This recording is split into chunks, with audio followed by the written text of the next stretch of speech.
happy in Shanghai. I had a little house and a garden. My friends were rich. We went to parties all the time in limousines. I hate being outside. I'm a podcaster. I could lose my voice. I don't know. Maybe you need to be more hysterical. I think I was a little too muted in that performance. That was very good, actually. This is a little bit like Lorraine Bracco in Medicine Man. Yes. Where there is no way you can overdo. If you're just like, you're like, actually, she's louder than that. Right. Great segue into what I wanted to talk about. Great. Okay, here we go. There's an HBO Max documentary about David Chase directed by Alex Gibney, who directs like 18 documentaries a year. Yeah, right. Sure. Have you watched it called Wise Guy, in which he's just interviewing David Chase about The Sopranos? But you like The Sopranos. I love The Sopranos. Okay, so you should watch it. Okay. Because even though it's recycling a fair amount of anecdotes I feel like we know about The Sopranos, David Chase is such an interesting, dark-ass motherfucker. Also, let's say, maybe the sleepiest looking motherfucker of all time. But, truly incredibly eloquent, really interesting to hear him talking. And Gibney has, taped him to a chair and is basically, really candid about Gandolfini and how complicated the relationship was and how tough Gandolfini was on set and all this shit. It's all great. Kind of a Willie Scott in that dynamic. You're saying Gandolfini was a Willie Scott to David Chase's Indiana Jones? Are we sure? I don't know. Go on. I shouldn't have cut you off. I reached fine. a conclusion and Bracco prematurely. is they'll cut to Bracco sometimes, and she's very upfront too, where she's like, I'm so not like Melfi. And what she should be saying is like, I'm really like Medicine Man lady. That's my vibe. Yeah. Because she is loud and Yeah. And you watch her talking and you're like, Melfi's an incredible performance. She really anyway. And I off mic, I was asking our guest, is Ham kind of the greatest TV performance? Yeah. But then I think you do have, The Sopranos is very I think large. it's Gandolfini It's or Gandolfini. Ham.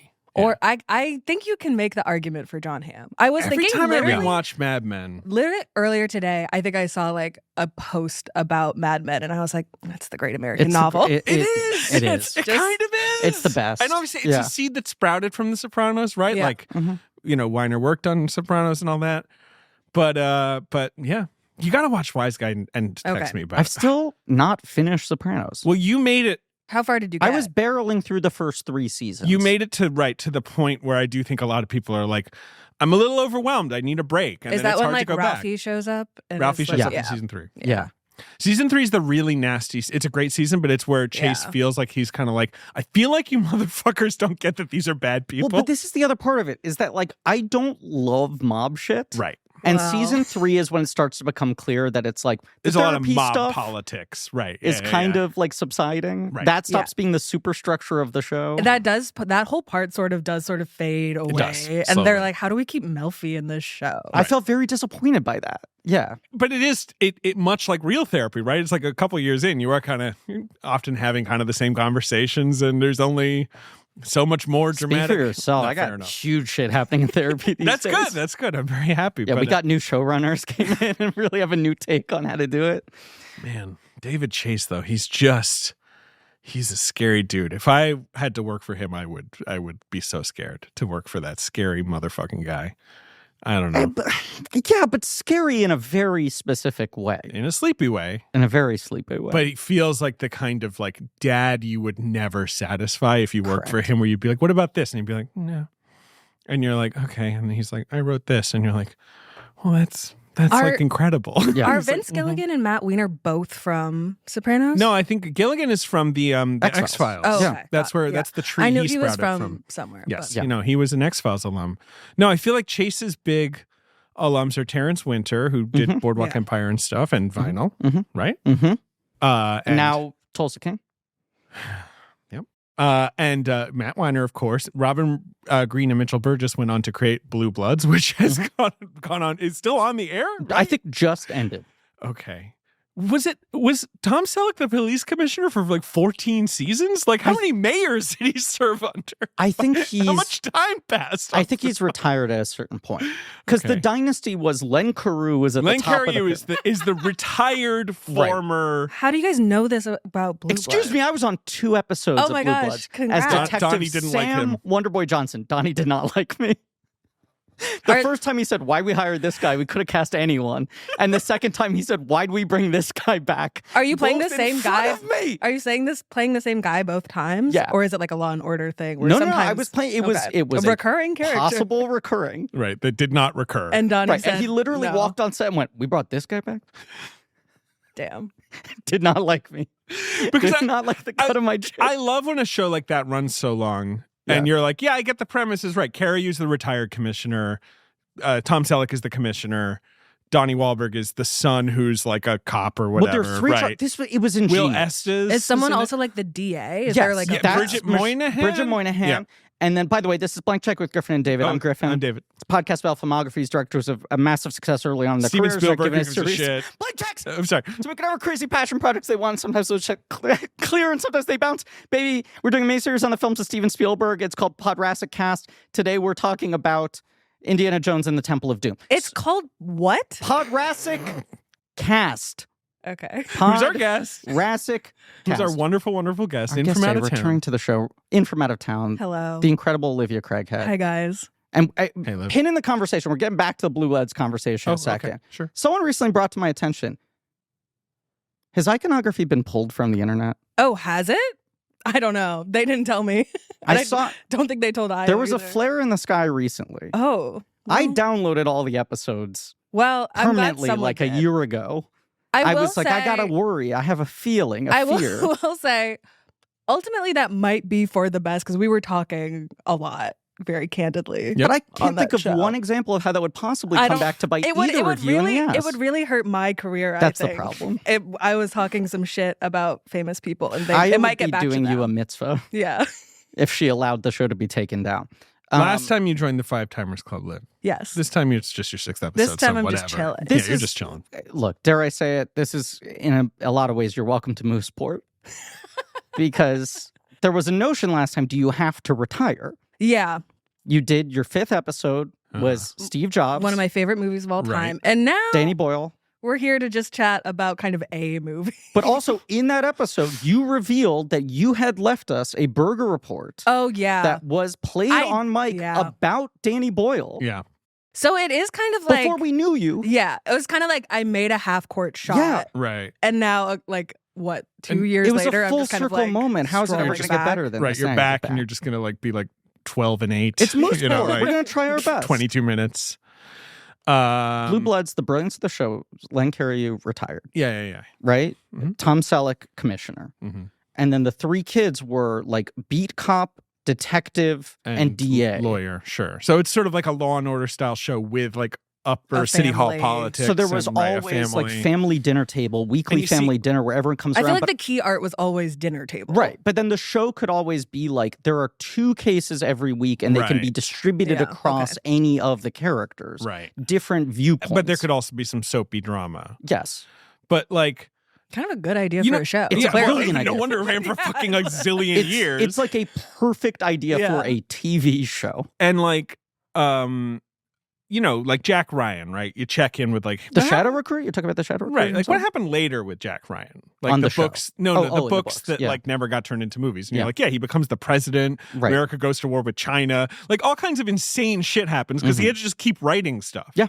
So like in Blue Bloods season 10, yeah, is like Donnie Wahlberg the mayor? Like Probably. no one will tell me because one no will one's checking in. Correct. It's airing. It's At out a certain there. point, after a TV show hits season 7, it's like, who knows what's happening? I mean, Who it's knows Grey's what's happening at Anatomy. Grey's Anatomy? Exactly. Yeah. Where you're like, what happened? And they're like, Lexi Gray, you know, has a Terminator eye. And you're like, she does? And you're like, yeah, come on, you knew about that. Surely she got it in the 4th musical episode. McDreamy came back as a ghost and then she dumped the ghost version of him because maybe the actor was difficult to work with. They thought he had humbled and he hadn't. I think he did come back as a ghost when she had COVID. He and definitely- she was on the COVID beach. Yes, there's the COVID beach season, right, where Yeah. they acknowledge, and then don't they have an episode after that where they're like, COVID will no longer be Yeah. mentioned on this show because we're sick of it. Yeah. And that was that. I love the seasons of TV from like 2020 where it's like everyone's wearing a mask and like their Law and Order also does this where they're like, Really? COVID's here. I do not, I guess, watch enough television. It happened on like network shows. Yeah, Yeah. exactly. I don't watch much. The only network show I watch is Abbott Elementary. I think that's the only network show I watch, Yeah. which rocks, to be clear. I watch it because it's good, Yeah. But is there any other? You guys should get into Dr. Odyssey. Well, Everyone's you're telling not the us this. first Speaking to of- tell me that. speaking of COVID, come aboard. But guys, that's a show. you have to get where on the everyone's Pack our Odyssey. bags. Oh my god! Everyone's and board like, the ship. Joshua Jackson's in a throuple Yes. and he's like fucking a cocktail, and I'm like, and this is a fucking a network Working a show? cocktail. He's putting his penis His in a dick's martini. in a martini, exactly. And I'm like, and this is on Showtime. Like, Yeah. no, it's on No. fucking Fox. CBS or Yeah. whatever. It's Fox. No, it's on ABC. It's on ABC. It's a riot. It's Right. on the same night as 911. Right. But then also I was told that in 911 or possibly the 911 spinoff, an asteroid hit Texas. That's 911 Lone Star. But Yeah. like there was like Yeah. a meteor that But I- struck the Earth, or Yeah. did Rob Lowe stop it? I don't and know John how Hamm that played the ended. meteor. It's a full season arc. We were talking about how John Hamm's on too many TV shows. That's what led to the conversation about, is he the best TV actor? No, is it the best TV performance? sure. Because I like Yes. him generally fine. Yeah. But there's nothing like him No, I as agree. Draper. I agree. Okay. The only network show I ostensibly watch, I would say, is The Conners, the best written comedy on television. But that's wrapping up, It's right? just ending, and I had to stop watching it during the pandemic because they were doing episodes about the pandemic. Right. As they should. It's topical. Multi-camera show, sitcom. but with no audience now. Felt the difference. Yeah. Because I contended that was the only live studio audience show where you felt the interplay. Uh-huh. And I had to wait 3 years, and I finally have now made it through the COVID years of Conners, which are good. I think well done, but I did not want to fucking watch Oh, them of in course not. 2020. There's an NCIS Origins? Yeah, I'm just looking it's at young this- Grisham. Just like what's on TV right now. What's on the schedule? Isn't it young Jethro Gibbs? It's young Mark Harmon, played by Austin Stowell. I'm sorry. I thought you said CSI. Yes. Yeah. Okay. And then we're going to talk about Indiana Jones, a very big franchise. We'll do it in a second. Mark okay, Harmon's Griffin? son was playing the younger version of his character across seasons. They would do occasional flashback episodes, and his son played the role. And at some point, I think his son and Harmon together went to CBS as part of probably some renegotiation on Harmon's part, and were like, we want to pitch the idea of doing a full NCIS Origins. And they were like, we love that idea. Not you with should, yeah. So he has been paid a tremendous amount of money, To gets fuck like off. a creator producer credit, Right. has given a bunch of interviews being like, it was time for me to step back. Mm-hmm. you know? And then they did a big casting search to find who the new young Mark Harmon was. And but it's this fucking it's no longer Austin Mark Harmon's Stowell. son, and he's probably going to make $1 trillion. It's like good for him. Then you don't have to star on a network TV show, Yeah. which sounds like a The lot of worst work. job anyone could ever have. Should I watch Saint Denis Medical? That's getting pushed on me. Yeah, I that's heard sort of like the Abbott Yeah, Elementary I in a heard it's hospital. funny. I haven't watched Right. it, I but haven't watched it either. I It's like a good that cast. cast. Yeah. Yeah. Right. Yeah. Okay. David Allen Greer. Yeah. We love. Yes. In 1984, Steven Spielberg released a film called Indiana Jones and the Temple of Doom. It was the direct sequel, although it's a quietly a prequel, Yeah. but let's say Not the even direct quietly. follow-up Yes, direct follow-up. to a wildly successful film called Raiders of the Lost Ark. Yes, and in between he'd made some piece of shit called E.T. the Extraterrestrial. Yes. So it's a exciting moment for young Steven Spielberg. I just think they're interesting. Like, he's going into Raiders being like, I got to prove myself. 1941's haunting me. Yeah. People were Sure. excited to see me fall. Yes, right. I need to be responsible. I need to just make a movie properly and have it go out and be an unqualified success. He was my age when this Temple of Doom came out. That is so He was fucking like 38. dumb. It's It's- pretty dumb. I watched the HBO Spielberg Mhm. documentary, Yes. which really sends home how young all those guys were Right. when they were just hanging out. It's It's why like- they're still hanging Yeah. out. Yeah. It's so it blows my mind that he was just a kid when he made Jaws. It's just 20 Just something completely years old. It's insane. fucking crazy. Yeah. I know it's trite. I hate that documentary because it's like, and then he won the Oscar for No, Schindler's List, and then he made a few other presented in a movies, and really I'm like, weird way. I But want to hear about the back half of his career. Well, it's I kind of really want like interesting. a Yeah. 10 That's hour the thing. thing. where Yeah. it It's just one of the goes into- few things where it actually should be 10 Stretch this. 1-hour installments. Right. Yeah. Right. Anyway, Steven Spielberg, Indiana Jones and the Temple of Doom. What was your point, Griffin? Raiders, beyond, such an unqualified triumph. Yes. That now he's back and better than ever. And I think, as we said in our episode, from that moment on, he's minted. It's not that he doesn't ever have failures again, but it's like, congratulations. We're no longer questioning you. You're Steven Spielberg. You will be Steven Spielberg for life. Your next 20 movies could be close-ups of diarrhea. You're still like in the tapestry of cinema history. And he chooses to follow up Raiders of the Lost Ark with E.T., the highest grossing movie of all time, nominated for many Academy Awards, rudely perhaps not given them. And then it's interesting that he goes at a moment where he's like, could do anything. Anything.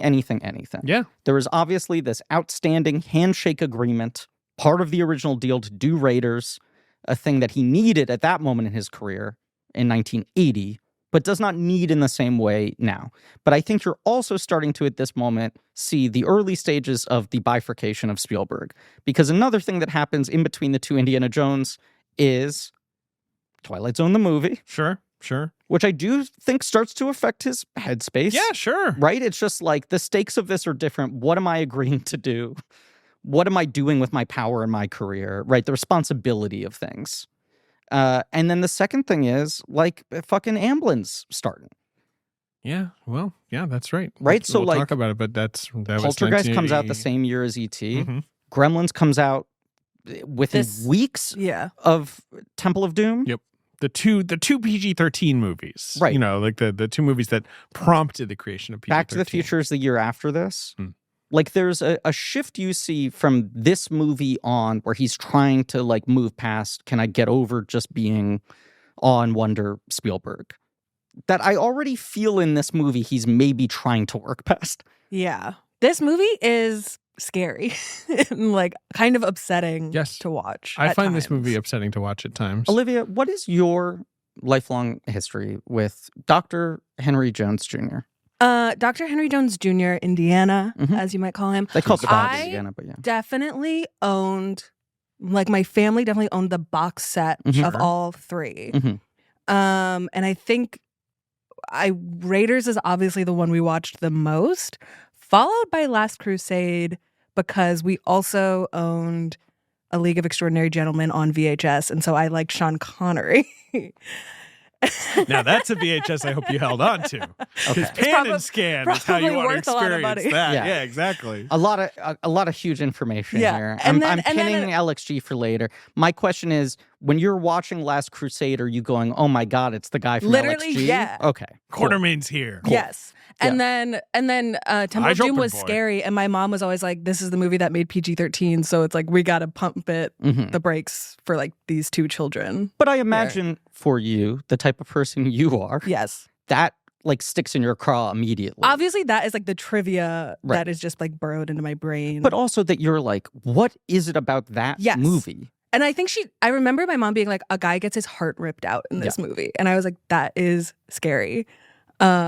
But I also think that Steven Spielberg was the first person I knew as a director. Basically had to be. Like, yeah. For anyone born after 1975? Yes, he was the first person where I was like, that is something a person can do as a job, I think. Right.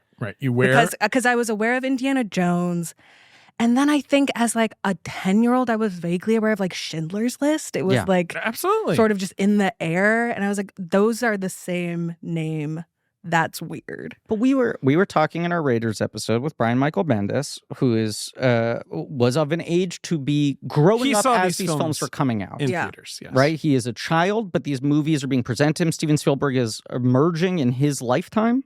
And he like put forward this thing I hadn't really considered because of us growing up, being born into a world where he is a given, that he was kind of the first filmmaker that was like opening the book, who was like playing the role of, I'm a filmmaker, I'm doing behind the scenes Let me specials. tell you how this all works. Let me tell you what I do. I'm putting out fucking CD-ROMs. Like there was a sense of not just like he is the most successful filmmaker alive, but also he is a little more open source with it. I think I think that obviously inspires a lot of the Amblin stuff too. Totally. Because he is such a shepherd of other people's projects. There's a vibe. Yeah, but I also he wears just those feel hats. Like that's the thing. We he all loves a know scarf. What Steven Spielberg looks like on set. That is the thing. I don't think I had ever known what a director would look like, but I knew because Steven Spielberg is always yapping on TV or whatever. But I think about that too, where like any cartoon show I watch that would parody like the filming of a movie is doing some riff on Spielberg to a certain extent at that point, you know? Yes. Or they're doing like some really old fuddy-duddy guy. Like in the like riding pants and right, the boots with the fucking horn. Yeah. Which we should maybe bring back.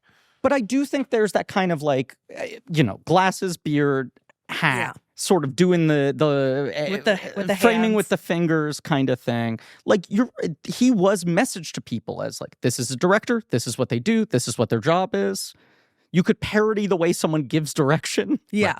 Based on like clips you're seeing circulated of Steven Spielberg making movies. He definitely is the first director I'm aware of.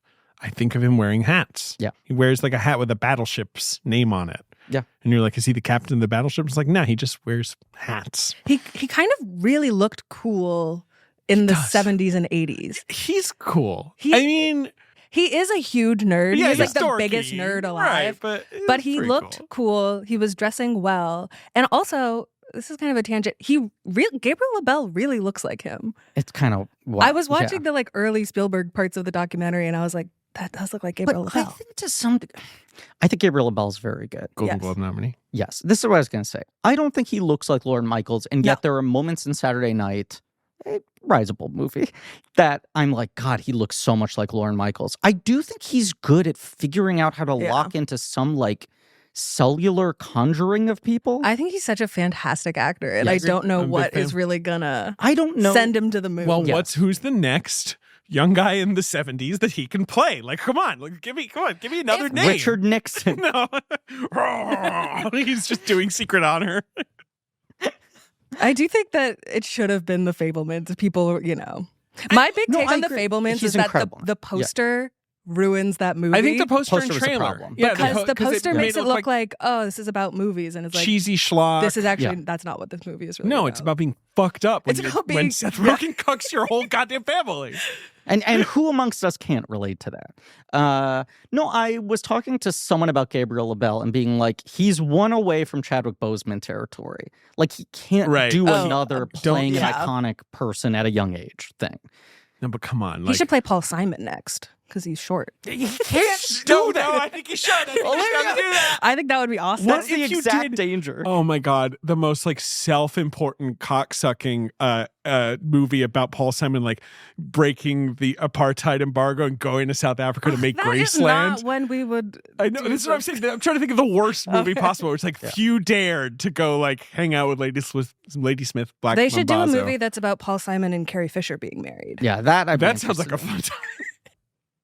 Anyway, there's so many jokes I could make right now, but unfortunately, now that we have said it, Gabriel LaBelle is definitely going to play Paul Simon in something. I'm sorry, it's I don't look definitely forward going to to it. happen. I'd like someone to write him an original role. I would too. I would truly Did like. you guys see Snack Shack?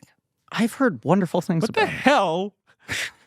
What This is the one of- hell is Snack Shack? You can't be making up movies right now. I want to make it clear. We will have a full episode discussion of Indiana Jones and the Temple of Doom. We just haven't seen Olivia. In a I know while. we're really I just. know, We Yeah, didn't gabbing. do the pre-talk What is that we this usually do movie? before recording. I'm surprised you haven't heard of it because Sean Fennessy Yeah, is always Fantasy and talking CR about it. love this. Okay, I'll watch it. Yeah. You should watch it. Gabriel LaBelle is like the supporting role in it, and he's really good in it. And for plot reasons, he's kind of not in the second half, and the movie gets way worse when you he's feel not the there. lack Yeah. of.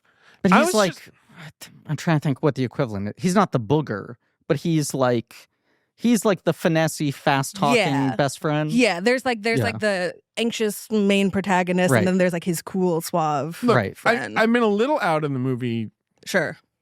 scene this year because I had Can't twins. imagine why. Oh, wait a second. My When wife did had that- twins, to be clear. I didn't do anything. Okay. Well, I tried to help as best I could. News to me. Fun fact, as I said, I wanted to bring up on this. Olivia, one of the first people in my life to know that my wife was Yeah, I'm pregnant. pretty with Fully- twins. curious about Fully this. on accident Yes, because you were trying to show me a picture on your phone. Of, Oh, and my, he sent- of my daughter, my Yeah. extant daughter at and I the saw time. a sonogram, and I said, "Oh, He said, Pre-existent "Is that sons. a sonogram?" And I was like, "Olivia, I'm just going to put my cards on the table." It was like Wow. February. It was Wow. like my wife was like 1 month pregnant. Wow. Anyway, another movie that passed me by that everyone's now talking about, Christmas Eve in Miller's Point. Yeah, people like this. I What got is to check that? this movie out, I Yeah. guess. It's some Christmas movie with Michael Cera's in it. I don't. Yeah, it's Greg like a Turkenson's family. in it. Francesca Scorsese. Francesca Scorsese is in it. Fantastic. Yeah. I have no. You know who else is in it? Sawyer Spielberg, if I'm not mistaken. Sawyer Spielberg's in it. Yeah. Wow. Yeah. Yeah. No, The son people of like Steven it. Spielberg and Richard Brody loves it. Kate Capshaw. Well then. Sawyer Spielberg, I think, is first billed." I'm looking at it now. It's got weird billing. Okay. Every Just- time I see the trailer, it confuses me. Just saw Richard at the Critics Circle vote. Always lovely to see Okay, Richard. listen. Mhm. Indiana Jones and the Temple of Doom. Yes. Sawyer Spielberg is kind of hot. All right. Hello. We've Olivia, litigated you're this. taken. Olivia? Okay. Doesn't mean I can't. A girl can I dream can't. about Sawyer Lust on Spielberg. there. About dating a Spielberg son. We litigated this in other Indiana Jones episodes, but I did not see any of these movies until I was 19 or 20. Really? You watched Yeah. them all, as you said in the Raiders app, basically in a weekend leading up to Crystal Skull. Yeah, as Oh. like, I got to fix this blind spot. That's so Whereas interesting. I think I had the experience that many a young child had with Temple of Doom, where I watched Raiders of the Lost Ark, liked it, had a great time, watched Temple of Doom, and was allowed to because my parents were like, right, Indiana Jones is in that. That's for children, right? And was a little perturbed by it. yeah. Like, and was just kind of like, I'm not having fun. Even though there's like a kid in this and like they're in mine carts and Indiana Jones is here, I feel a little sad watching this, a little freaked out. And that was, yeah, I've seen this movie many, many, many times because I guess it was just on TV and shit. And then did Last Crusade feel like a return to triumph? for it? How they're having Warm fun bath. again, Yeah. Ben. This is a freak movie. I mean, you know, did you vibe with the freakiness at all? I don't think I saw this until I was an adult. Okay, so you didn't have. I think right, this was just one I totally missed. Ben, I don't know if you feel the same way, but Yeah. this is the one where I'm like, I'm losing something by not having seen it as a child. Because I think right. It's not going to upset you as much we'll as a unpack grown this. up, Right. I think there's some power to this movie that I can't absorb because I didn't see it at an age where it could actually unnerve me. And I think when people talk about the legacy of this movie, that's a huge part of it. So when you watch it, are you not like, ah? Like, are you not, you not find it scary or upsetting? I mean, here's my experience. My old roommate Spike loans me his DVD set when I in conversation mentioned that I've never seen any of them, right? He's like, you got to fucking watch these before Crystal Skull comes out. I live in the bedroom of this shitty apartment. I watch Raiders. I walk out. He goes, pretty good, huh? I go, yeah, it's fun. He's like, that's one of the best movies ever made. I'm like, I guess I got to study that more to figure it out, right? Then the next night I watch Temple of Doom. I walk out. I'm like, that sucks. Like I was sort of like, am I crazy for having that opinion? And he makes the whole case, no, it's weird because it's dark and it's this and it's that. But people do hate it. And I was like, oh, interesting. I had never caught wind of this. Right. Even in the like Star Trek, you know, oh, the odd number movies are bad and the evens are good, kind of like. I had never gathered that one of them was unpopular or at least more controversial. Right. So then I was just like, well, I feel validated in my opinion that this is the one that sucks. And then I watched Last Crusade and I'm like, that one's my favorite because it's goofy and it's full of bits. That's where my like opinions form in that first This week is of full of watching bits these. too, brain bits Well, for you to Well, nom yeah. on. so then I just held on to this like Temple of Doom sucks. We all agree that Temple of Doom sucks, right? And I feel like especially in the last 10 or 15 years, I think there's been a rising as like the generation that saw it as children have taken over the discourse from the people who saw it as adults and were like, what the fuck is this? And I feel more like an adult grump who's like, what the fuck is this?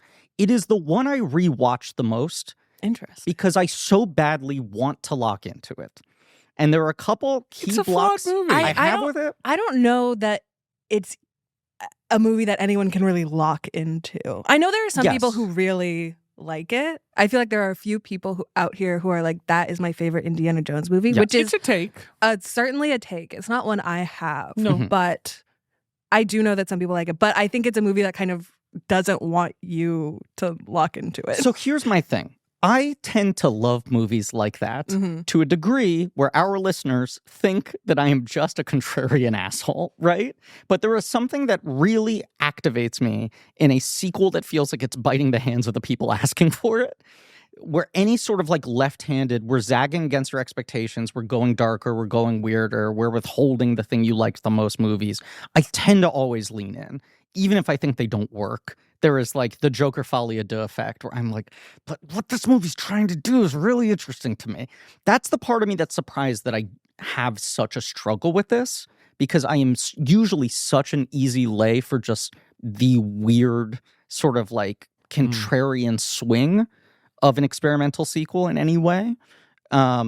But I wouldn't call this an experiment. I think this is a movie that got away from them. I think this is a movie that got away from That's how it plays to me when I watch it. Yeah. I think this is a movie that makes a lot more sense when you realize that George Lucas and Spielberg were both like having crumbling marriages at the exact same time. But same with like, that's how I feel about The Abyss, where I'm like, this is a divorce movie. This is a movie that's just made with a black cloud over someone's head, and that's interesting. But let's state this right from the top.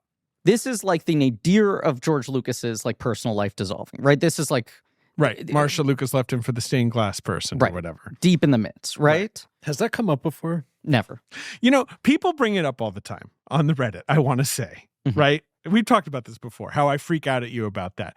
It's mostly because we had absolutely no time. Yes. Because it was like fucking, Shannon O'Neill was... Yeah, I don't want to speak ill of the UCB network, but it was time there for was the Matrix episodes where Shannon O'Neill knocked on the door, and that's why both those episodes are 2 minutes long. Right. But there was something else going on. Something like that. We had no time in our little closet. Am I wrong in thinking we recorded 3 episodes in that one day? At least 2. Like, we were certainly like sandwiching episodes together anyway. It's the other thing I always mention was that... And everyone was like, David's just like cutting Griffin off. And I was like, we were 40 minutes in and like we hadn't gotten to like Jabba's palace or whatever. Look, you need to wear this failure like Flavor Flav wears a clock. But that's what Alec Baldwin says in Aloha. That sounds like a terrible line. I've been trying to work it back into the vernacular of the podcast. Blank check 10. A decade of dreams. Let's remember all the great moments. Jesus Christ. I forgot. You guys did Cameron Crowe. Yeah, we sure did. He was important. That's why I need to point back at the wall, Olivia, and go, remember when? Alec Baldwin says, you'll wear this like Flavor Flav wears a clock. The point is, what was my point I was trying to make? Stained glass window man. Yeah. George Lucas is having a tough time. George Lucas is in a dark as hell place. Right. But here's a timeline that everyone gets wrong that I just want to remind people of. Yes. Yep. Steven Spielberg dates Amy Irving for most of the Friend 70s of the show. On and off. Friend of the show. And what I am saying is just public record. This is not any inside information. Right. I've had no conversations with her about this. No, we did not grill Amy Irving about this. I'm just stating numbers. Yep. Steven Spielberg, Amy Irving date on and off for most of the 70s, right? Then there's like a more serious breakup in 1979. Yes, big breakup. Then in 1983, he films a movie called Indiana Jones and the Temple of Doom, starring Kate Capshaw as the female lead, a woman who we all now know is Steven Spielberg's longtime wife. They've been married for 30 plus years. And people are like, oh, that's where they met and they fell in love. Do you know what happens in 1985? He marries Amy. The year after this is impregnates released. her. Yes. And as Amy Irving told us, and I forget if we put it on mic, Barbara Streisand took full credit. Yep. Yeah. Barbara Streisand takes credit. That made it. For getting them back together. For getting her knocked up, specifically. Said, you're going to get pregnant. Yes. Like, truly, Barbara Streisand was like, I willed this into existence. And Amy Irving was like, no, you didn't. We did cut one thing out of that episode that we'll tell you off mic because you deserve to hear it. Yes, it was incredible. But yes, Temple of Doom released in 84. Amy Irving marriage, 85. Their son, I think, is born later that year in 85 or 86. Yep. And then they don't divorce until 89. Yep. But then when does he marry Kate? 1991. Okay. But it's a little weird because he did meet her making this movie. So, yeah, I don't know. One of my favorite throwaway 30 Rock jokes is when Kenneth tells Tracy, Steven Spielberg wants you to be in his next movie, and Tracy says, Kate Capshaw's husband? Incredible. It's so stupid. I think I've talked about this before, but my beloved departed IMDb message boards, what used to be the most unhinged place on the internet, right, where every single project or person who had any IMDb page had their own designated IMDb message board. Right. Any like random PA had their own designated message board. And there was one guy who kept posting in the Kate Capshaw message boards, I got this script that I really think has a perfect part for Kate. Does anyone know how to get through to Kate? I know she's been retired from acting. She doesn't have representation anymore. Is there any way to get through to Kate? And this guy would post this like once every 6 months and people would go, we fucking get it, man. You're trying to get Steven Spielberg to read your script. Right. And he'd go, I am not. Kate. I have always loved Kate as an actor. Does anyone know if maybe because she doesn't have representation who I should contact her husband's? Her home address might be, or I could drop it off. Maybe, I don't know. What does her husband do? Is he home a lot? Could I hand the script off to him? All I'm saying is, it's more the Lucas divorce movie than it is the Spielberg divorce movie. Well, it's not the Spielberg divorce movie because everyone knows, he was with Amy Irving and then he was with Kate Capshaw. People assume his marriage to Amy Irving is falling apart and out of the Phoenix comes Kay Capshaw. When in fact, the like timeline of that whole thing it's very seems bizarre. Yeah. But it's like he's coming off of several years of being ostensibly single. Yeah. He meets her. Then he gets back together with his old on and off girlfriend, has a child, divorces, gets together with Kay Capshaw. Hollywood's so messy. Whatever's going on with Steven Spielberg at this time is not divorce shit. I just think that needs to be cleanly stated. Let's open the dossier to just get more into this, Creep. okay? Raiders of the Lost Ark. Successful. perfect movie big hit. to me. And because of its success, really never any doubt that it would have a sequel. And Lucas had always envisioned sequels, just like those old Republic serials had always had sequels. Well, and as we discussed, when Lucas presented this idea to Spielberg, I got an idea. I'd love for you to direct it. There's a handshake agreement of, but if you're doing this, you got to make 3 of them. I want this to be an ongoing series. But it is a handshake deal, he has not contractual a contract. deals with other people. Right. Paramount is committed to 3. I think Ford's committed to 3. Is that correct? Yes, but Spielberg's just a handshake. But Spielberg also says that George had said, like, well, I have ideas for other movies. And then when George was like, it's time for another movie, he didn't have any ideas for any other movies. Weird. George Lucas starts pitching ideas. Wait, so George Lucas told people publicly that he had I've really sketched it all big, out. long... The pod racing was always there. This just doesn't sound like my man. He pitches an idea centered around a haunted castle in Scotland. I mean, I like sounds this. kind of Sounds fun. cool. I think that sounds cool. But Spielberg Sounds had cool and just... sounds like it would be less racist. Or racist in a fun way. It's against racist the against Scottish Scots. people. We could all laugh at that. Okay, there's a goose. Yeah. You know, it The sounds accents would be, great. like, funny. Exactly. No one It would ever be gets like offended Shrek. by Shrek. Exactly. Has a single Donkey! group Oh my complained about God. the representation in Shrek. He should do a Shrek Indiana Jones crossover. Indiana Jones. That should sounds play like the Shrek. kind of poisonous shit that Hollywood would love to make. So Spielberg's like, So the deadline said Olivia has just been placed Isn't Shrek in DreamWorks? charge of Paramount Pictures. Well, now... Yeah, but now DreamWorks is Okay, owned whatever. by Universal. Oh, or you're right. It's fucking Paramount or Universal. whatever. Has, Anyway, look, Spielberg had just worked on Poltergeist. He doesn't want to do a ghost story, so Oh, no. sure. Okay. So instead, George throws the ideas to Willard. How do you say his name? Hayek. Yeah. And Gloria Katz, who obviously wrote American Graffiti with him, and go on to make Howard the Howard Duck. Yes. And And I think... I think they'd done a little work on Star Wars. They had and absolutely shit, done work you on know, Star Wars. They were they're sort of his around. go-to married couple writer team friends. And they pitch an idea called Indiana Jones and the Temple of Death, submitting a 20-page story treatment that was set in India. They were very interested in Indian culture. They traveled there. They were collecting Indian art. And they were also really looking at the movie Gunga Din, which, of course, is a really sensitive and textured portrayal of life in India. But I guess like that kind of an adventure story, right? And the, Yes. The Himalayas or something. Now, let me say, Willie and Gloria, I think their main role in the Lucasfilm ecosystem for many years was they were the people who understood characters and how human beings talked, and were the ones who put some sort of reasonable semblance of recognizable human emotion into his movies. Interesting. The times they were credited versus the times they were not, I think they were always that sort of counterbalance. That was their role, sure. For them to be the primary writers on this, I don't think they were usually the ones who were figuring out story beats or the world building or all of that, right? Like Lawrence Kasdan was pretty unique in having a mind for both of those things. I think Kasdan for him was kind of one of those hires of like, you handle this shit and then I'll put the Lucas on top of it. Right. Or I give you the Lucas stuff and you write within that Didn't structure. he offer it to Kasdan first? Kasdan, And Kasdan was I like, think we'll get to "No, it, but thanks." Kasdan was just not interested. Yeah. And I think they also like said like Indiana Jones and the Temple of Death is set in India, and Kasdan was immediately just turned off. Right. But we'll talk But about Kasdan's career is also like he's getting rolling hot. now. Yeah, he's getting hot. But It's just I rewatching it again. When the opening credits come up, I was just like, oh, right. It's just the two of them credited as the writers. Yep. There are other people credited for story, but it's a little surprising that it's just the two of them. so they start to kind of be like, well, we could do all the stuff we wanted to do before. Steve, didn't you always want to like do a musical sequence? We could do like a Busby Berkeley musical. Yeah.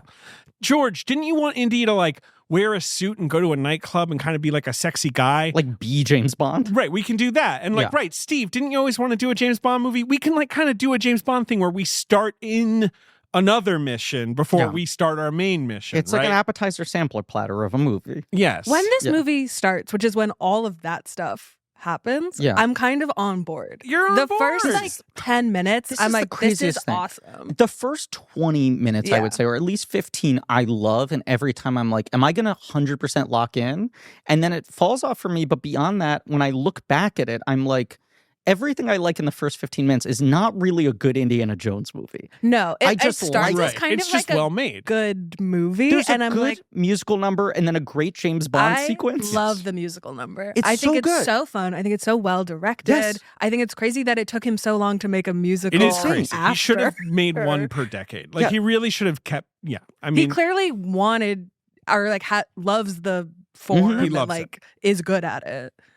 I mean, look, the whole It's kind thing- of the peak of Kate Capshaw's performance. It is. It's the best she's. It's- I mean, it's probably why she was cast because she's good at that shit. Yeah, but I'd also argue it's a problem because it starts so hot, and then That's the true. second she isn't singing, I'm like, what the Did fuck? she start singing does again, this thing where please? he like leaves in this bit where she sort of trips going up the Yeah. platform too, that I think is so charming. charming and fun. And then Indiana Jones throws a bunch of flaming ducks at a guy on the spear. I like all like of all this. of that stuff is really good. Yeah. The whole thing with Temple of Doom, my entire take is you are in the hands of a master pretty much the whole time. That's why it's very watchable. Like Yeah. his grasp of everything at this point is total. Steven Yeah. Spielberg Yeah. is like a 10 out of 10 action Yes. filmmaker. Yeah. And he's making a very fast-paced action movie. Mhm. And whenever that's happening, it's good. Yes. And then people will like talk and there's a plot and it kind of Right. Huge Here's mistakes the- on that here's front. the thing that, like, is weird to me from the jump, from the beginning, is that in that first scene in the restaurant, he's exchanging that like monkey figurine Yes. thing for a diamond, Yeah. which doesn't make sense with who we know Indiana he Jones would be to way more interested in the fucking monkey. Yeah, thing. he would want to take that characterization- to a museum. Like the idea that like we know this guy to be professor by day and Yeah. like adventurer by other day is completely kind of thrown away. I in think this movie. I agree. I think the The prequel characterization thing is is totally wrong. Well, the sort prequel of thing. the argument of like, oh, maybe he's learning how to be indie, but they How don't many really hit years that hard before enough. that's the Raiders is fucking this problem. supposed to be? It's a good question. I guess it's like 6 or 7, right? Okay. Like not many. There is a Chiron, is there not? Yeah, No, I it mean, it's tells you what year it is. 1935. I'm just trying to Uh-huh. remember when Raiders takes place. Oh, Raiders 42? 1936. Okay, so yeah, fuck me. It's just right before Raiders. Okay. Yeah. Okay. But even still, I remember watching it when the year comes up and going like, wait a second, It's doing the before, math, being sure. like, this is a prequel. And then I go, oh, so this is going to be that story. This is how Indiana Jones became Indiana Jones. Right. That is not a movie they're interested in making. I even No. was like, oh, the reason Short Round is in this movie is because Short Round's going to experience a tragic death. This is going to be something that forms him. No. We're seeing the sidekick that he lost before we met him previously. No, incidental. By all accounts, the only reason this is a prequel, not a sequel, is that Spielberg didn't want to do Nazis. He didn't want to do Nazis, and I guess. Well, let me keep going on this. Okay. Okay. George Lucas has already made Empire Strikes Back, so he's like, we should do what I did there again, where this is a darker movie, it's spookier. Let's do this like, death cult thing, right? Let's lean into the darkness. And I'm going to put the world's biggest pin in that. Famously, the darker tone of Temple of Doom is ascribed to a few things. 1, George Lucas is divorced from Marcia Lucas. 2, Steven Spielberg's breakup with on again, off again, Beau, Amy Irving, friend of the show, past guest, future guest. 3, and the JJ was really hammering this, as you said, Twilight Zone, the movie. What a horrible experience Spielberg had being associated with that, the death of Vic Morrow and all that stuff. It's not like Spielberg was present for the death of Vic Morrow, but nonetheless, his name's on the movie. He basically willed that movie into being and then had to make a very haunted, terrible segment afterwards to complete his contractual obligations. But I think was just like deeply wounded by the entire traumatized. Lucas and Spielberg candidly say afterwards, like, we were in bad moods. We look back at the movie and we're like, maybe we took this to a bit of a dark extreme. Like we were, kind of in a whatever kind of, a pall had been cast over things. But I agree with JJ's assessment that I do think the core darkness from Spielberg's end is coming from the shadow of Twilight Zone, the movie. Spielberg more also than his has personal life. another shadow he's dealing with, which is the first time he's making a sequel. And so you've got all the pressures of making a sequel to a beloved, gigantic hit. And it's not like Star Wars where there's like, yeah, we're going to keep going. Like, what are midichlorians? No one's told me yet. Can someone tell me? Does anyone know? Indiana Jones, it's like, yes, you could make more, but the movie doesn't end with like, then what happens? So can I take my giant pin out here? Sure. Because you've set this up now. I get what Lucas is saying, especially because Empire Strikes Back is a triumph. Even if at the time it was received with a little bit of confusion, It was still a not giant as hit. extreme as Temple of Doom, but people were like, what's this? Why is it such a bummer? Why is it in a cliffhanger? Whatever, right? I get him being like, storytelling rules. Act 2 needs to be the dip, so there's a place for the heroes to come back and recover. I think that's fundamentally wrong for Indiana Jones, which is designed to be like serialized standalone adventures. It is not about character growth. That makes sense if you're making a trilogy of stories that are telling one greater saga. I agree, sure. Which by design is not what he's trying to do. So I'm like, you can't do the middle, darker entry when you're like, all of these are just whatever. Yeah. They're adventures. I think the point becomes even less powerful when you're making it a prequel. So you're like, oh, it's the mid-dark chapter before his like ultimate, victory at the end. And I'm like, no, you're putting his darker stuff at the beginning, which if you're going to do that, then it's intentionally, I think you got to do the like sort of Casino Royale, what made him shit, which this movie is not doing at all. Completely uninterested. Last Crusade does a better job of 20 minutes of that at the beginning, which is one of my favorite sequences. It's a great sequence. Right. But I'm like, you could start this from the place of like, Indiana Jones is an adult man, but here's how the persona grew, right? He had this sidekick he lost. Like anytime, the first time I'm watching this film, it sets up an element that I know isn't present in Raiders.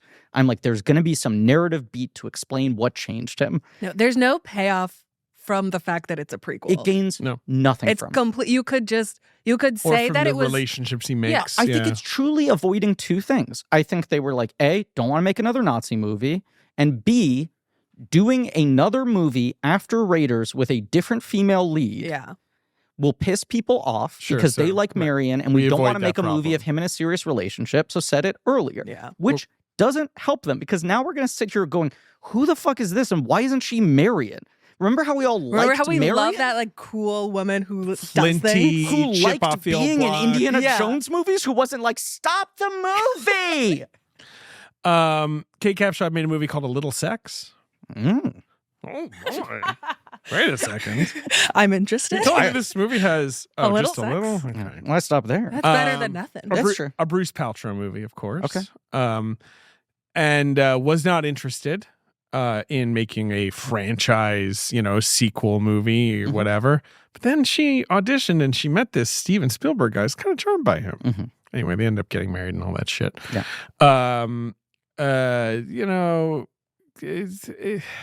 What? I mean, What? it's just sort of like, I feel like Spielberg trying to like rationalize what he was doing and the kind of acting he was looking for. I'm just kind of like, out of her. You can't talk about how your wife is kind of bad in this movie. No. So it's like, I'm never going to get a quote from Spielberg about Kate Capshaw in Indiana Jones and the Temple of Doom. I feel like if you were if you were like friends with Kate Capshaw and it came up, she would be like, I think so. This is not. I think she would. Yeah. Yes, I think she would be like, huh, what happened to my career? I guess fucking, And I think She had good performances after that's this. what I'm saying. Yeah. And nonetheless, it's kind of like, what defines Kate Capshaw? here's a my little other bit, thing Temple is of that Doom. I think that is not a well-written role. Thank you. Okay. Like, this no, is what it's I'd like to not. talk about. Yeah, she does not have much to work with. It is not. She doesn't have much to work with, and she doesn't do a great job of pulling out what they're like. My thing is that if this were Goldie Hawn, we would. I mean, I've been sitting Yes. on this for Yeah. 2 weeks. If this were Oh Goldie my Hawn, God. or Yes, if it were yes. a couple years later and it was Meg Ryan, Yeah. we would Yeah. all. It would be kind of a different. But Goldie thing. Hawn was my exact one Yes. that I've been It is- stewing on. It is so obviously supposed to be Goldie Hawn to And me. he's in her first movie. We do the Sugarland episode where like it's kind of weird he never worked with her ever again. I mean, she's too famous, I guess. But for Indiana Jones, I don't know. think I so. don't know. The whole time I'm just like, sequels are not cool back then. Yeah, but it's Indiana Jones. Star Wars has destigmatized sequels a little bit, right? Yeah. And what they're gonna get at for the third movie is, hey, 2 legends on the poster. They get to that. They do. They should have gotten there on this one. Yeah, I think if it's Goldie Hawn, the role probably gets beefed up. Yep. Right. And she is so naturally funny This is the that it like the whole thing with like, oh, the elephant is like playing with her hair and Yep. all the physical comedy, all of that stuff would be so much better just due to the fact that it is like one of the most naturally gifted I agree with comedians you. ever. She's the exact name I landed on, and I'm like, I still think this character is misconceived. Yes. I think she's misconceived as a character, but also misconceived in relation to the movie in terms of what makes an Indiana Jones movie work. She's playing against a lot of what they need to motor this film across. Her existence, Willie Scott as a character. The whole time she is just there to kind of get in the way. Yes. Which is not a good character. She's a video game character, trait. keeps like walking in front of your gun. Yeah. And the game is like, protect Willie Scott. And you're like, well, she should stop walking in front of me. Yeah, it's like, oh, it's like she can't help them because she's like scared of slimy stuff. And it's like, that is not. This like lives in my head forever, but Ben Edlund would always talk about this when we were working on The Tick, because he was trying to make a TV series with a refusal of the call arc. And he was like, it's always the struggle of not creating characters who exist to try to stop the show from happening. Right, because then you're going to hate them. That's the thing. Yeah, It's like the whole even if audience there's a will hate them. narrative purpose for that tension, the audience is like, fuck this guy. Go away. Why is she being such a bummer? And Willie Scott is like a perfect example of a character who's like, I hate this. Stop this. Let me out of the movie. And I think it's like, I get that you have Marion in the first movie and she's cool and she can do her own thing and she's brunette. And so the next one you're like, how do we make What if it there was different? a bad character? What if she was blonde and couldn't do anything? It's the classic It's sequel like- thing of we should do the opposite of what we did It's last like maybe time. we should find like a redhead with a skill. Like that is maybe the middle ground. There are other ways to go. Right, do the Witcher thing. The Yes. Witcher 3, of course, the greatest video game of all time. All the ladies are confident. They're just different. Brunette, black hair. They're so different. Blonde. But look, we talk about this in the Raiders episode. Mhm. It becomes clear to them that they're like, we had lightning in a bottle with Marion. No one wants to see him fall in love with anyone else, right? So the third movie makes the woman like a fake out and makes it a two-hander with his dad. Yes. And then the fourth movie makes a two-hander with his son and brings Marion back. And then the fifth movie, It's all I have not Archimedes, baby. seen, I have not dialed in. You want to dial in? You Should want to get I? that rotary phone?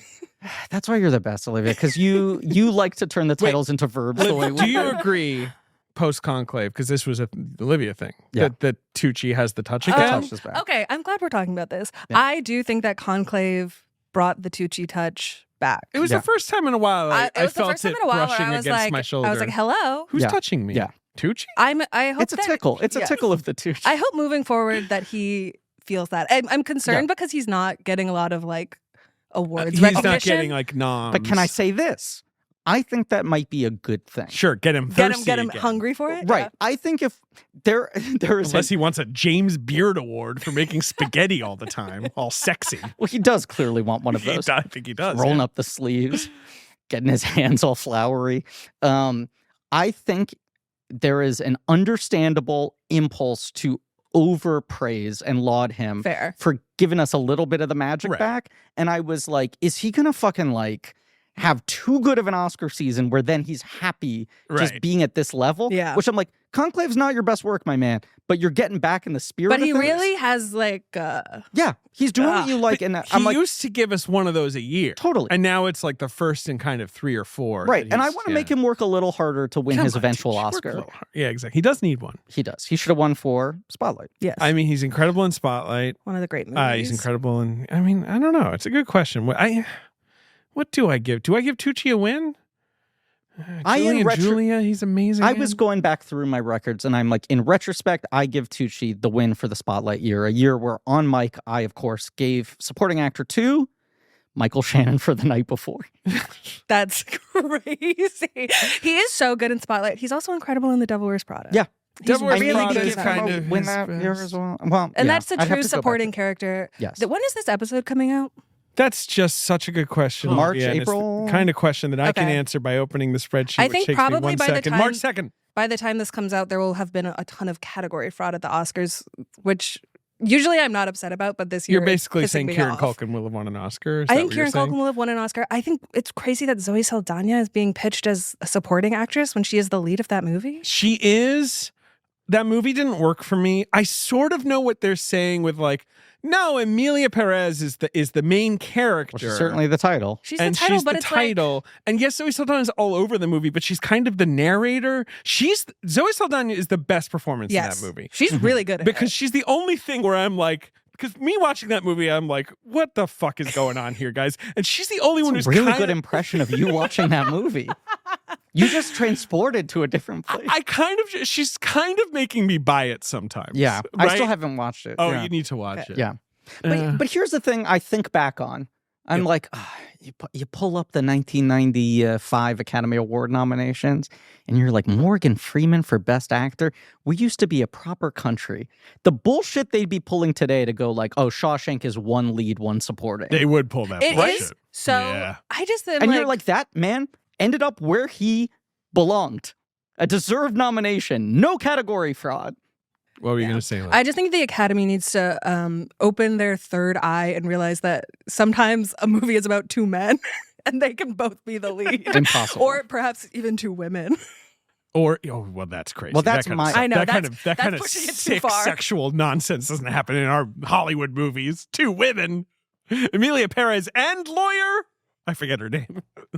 Lawyer person. I watched the movie like 3 days ago and I don't remember her name. Anyway. It's just one of those movies where I'm like, I think this movie is taking itself deeply seriously. It's a French guy. Like I mean, how better to put it? I hate to be anti-French, but whenever they make a movie that like makes its way over here, Yeah. it's like, what is? I don't know. What are you guys doing over French, there? French, By the way, yeah, If Indiana Jones went to France and did some French shit and the movie was making fun of French people, yeah. we'd all be hooting and hollering. We would, That would if actually it was be- like Okay, wait. he's serving them snails and was like, oh, we'd be like, French people are weird.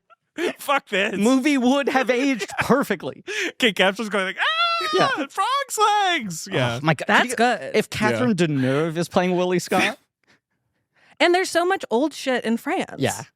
Okay, I mean, you guys are so desperate for Indiana Jones to go to a castle. I mean, Harrison Ford's a I think 84 I'm actually, or whatever. Well, here's Throw what I him am over there. I don't actually know. desperate for. As I was watching this movie, I was like, I could just watch a movie that's like a guy going on an adventure every year, and Yeah. that sort of thing.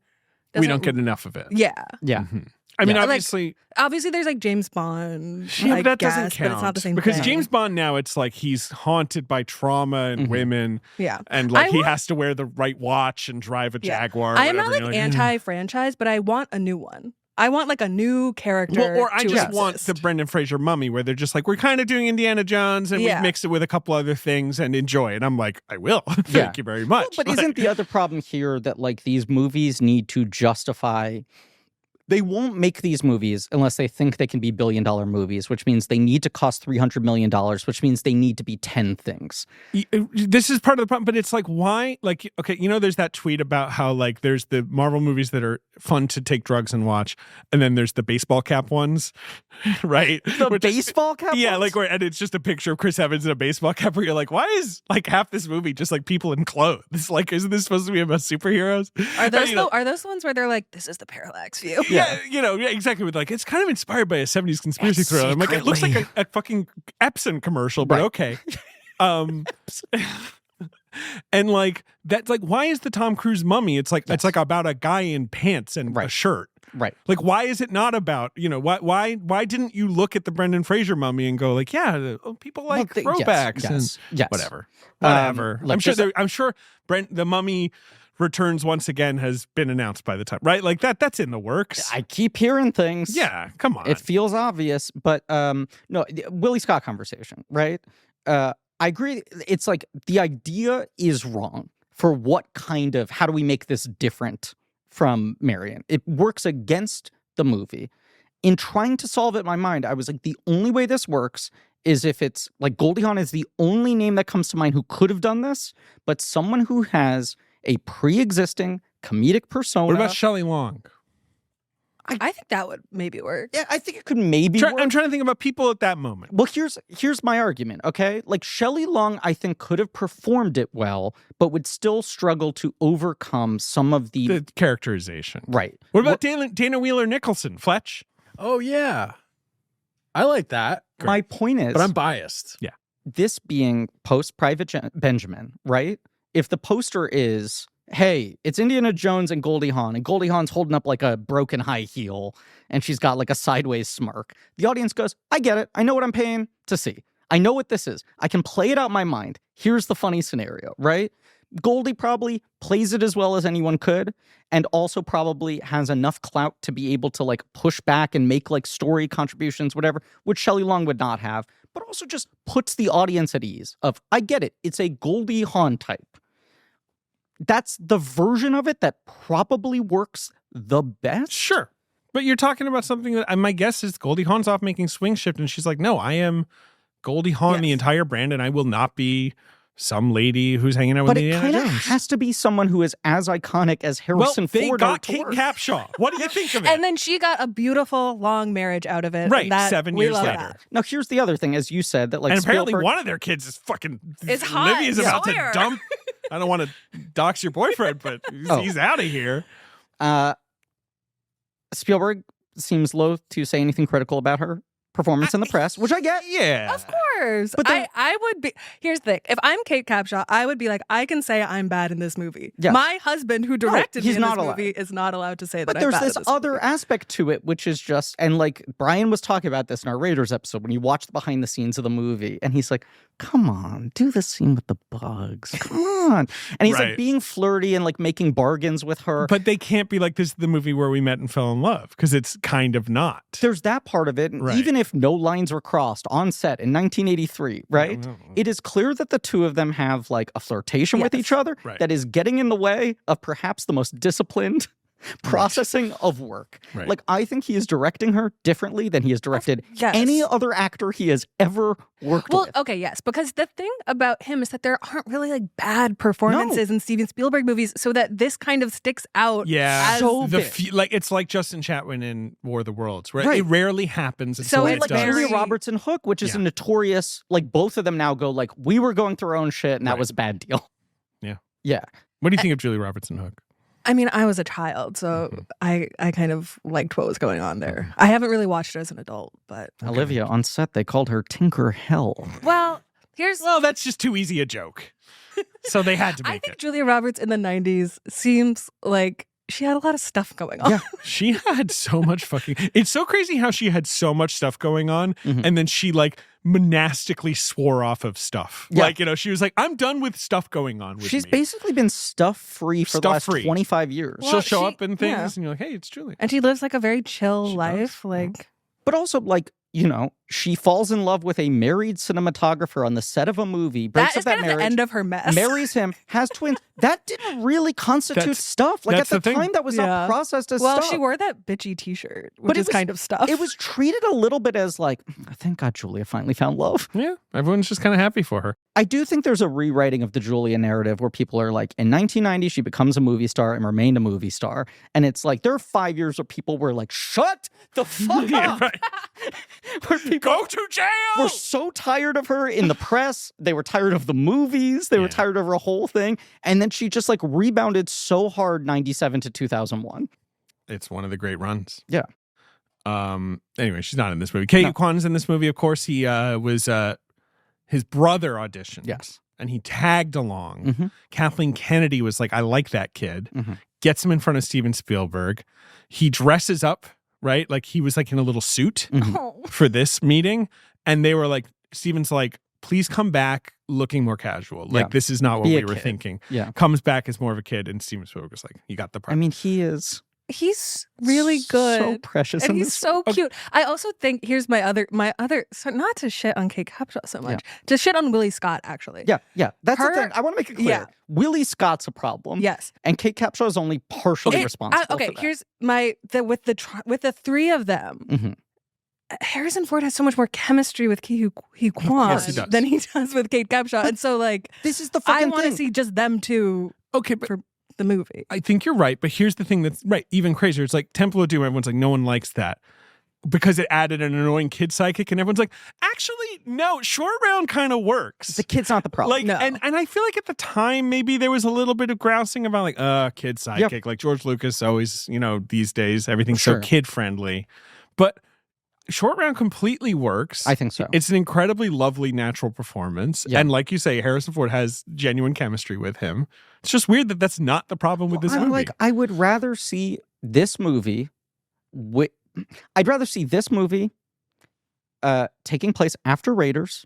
Sure. With Marion. Sure. and the entire short round arc happens in it. Like the attempted pickpocketing Meeting. happens You find at the him, yeah. Yeah, like I just feel like their arc starts in exactly the wrong place. They are really good together, but in a movie where the romantic relationship is a disaster, Yeah. you'd rather see that relationship develop as a new thing and grow over the course of a movie rather than just have him be like, here's my guy I who do does love when everything with me. the reveal of Short Round where there's a kid driving the car. I mean, hold on to your potatoes. Ugh.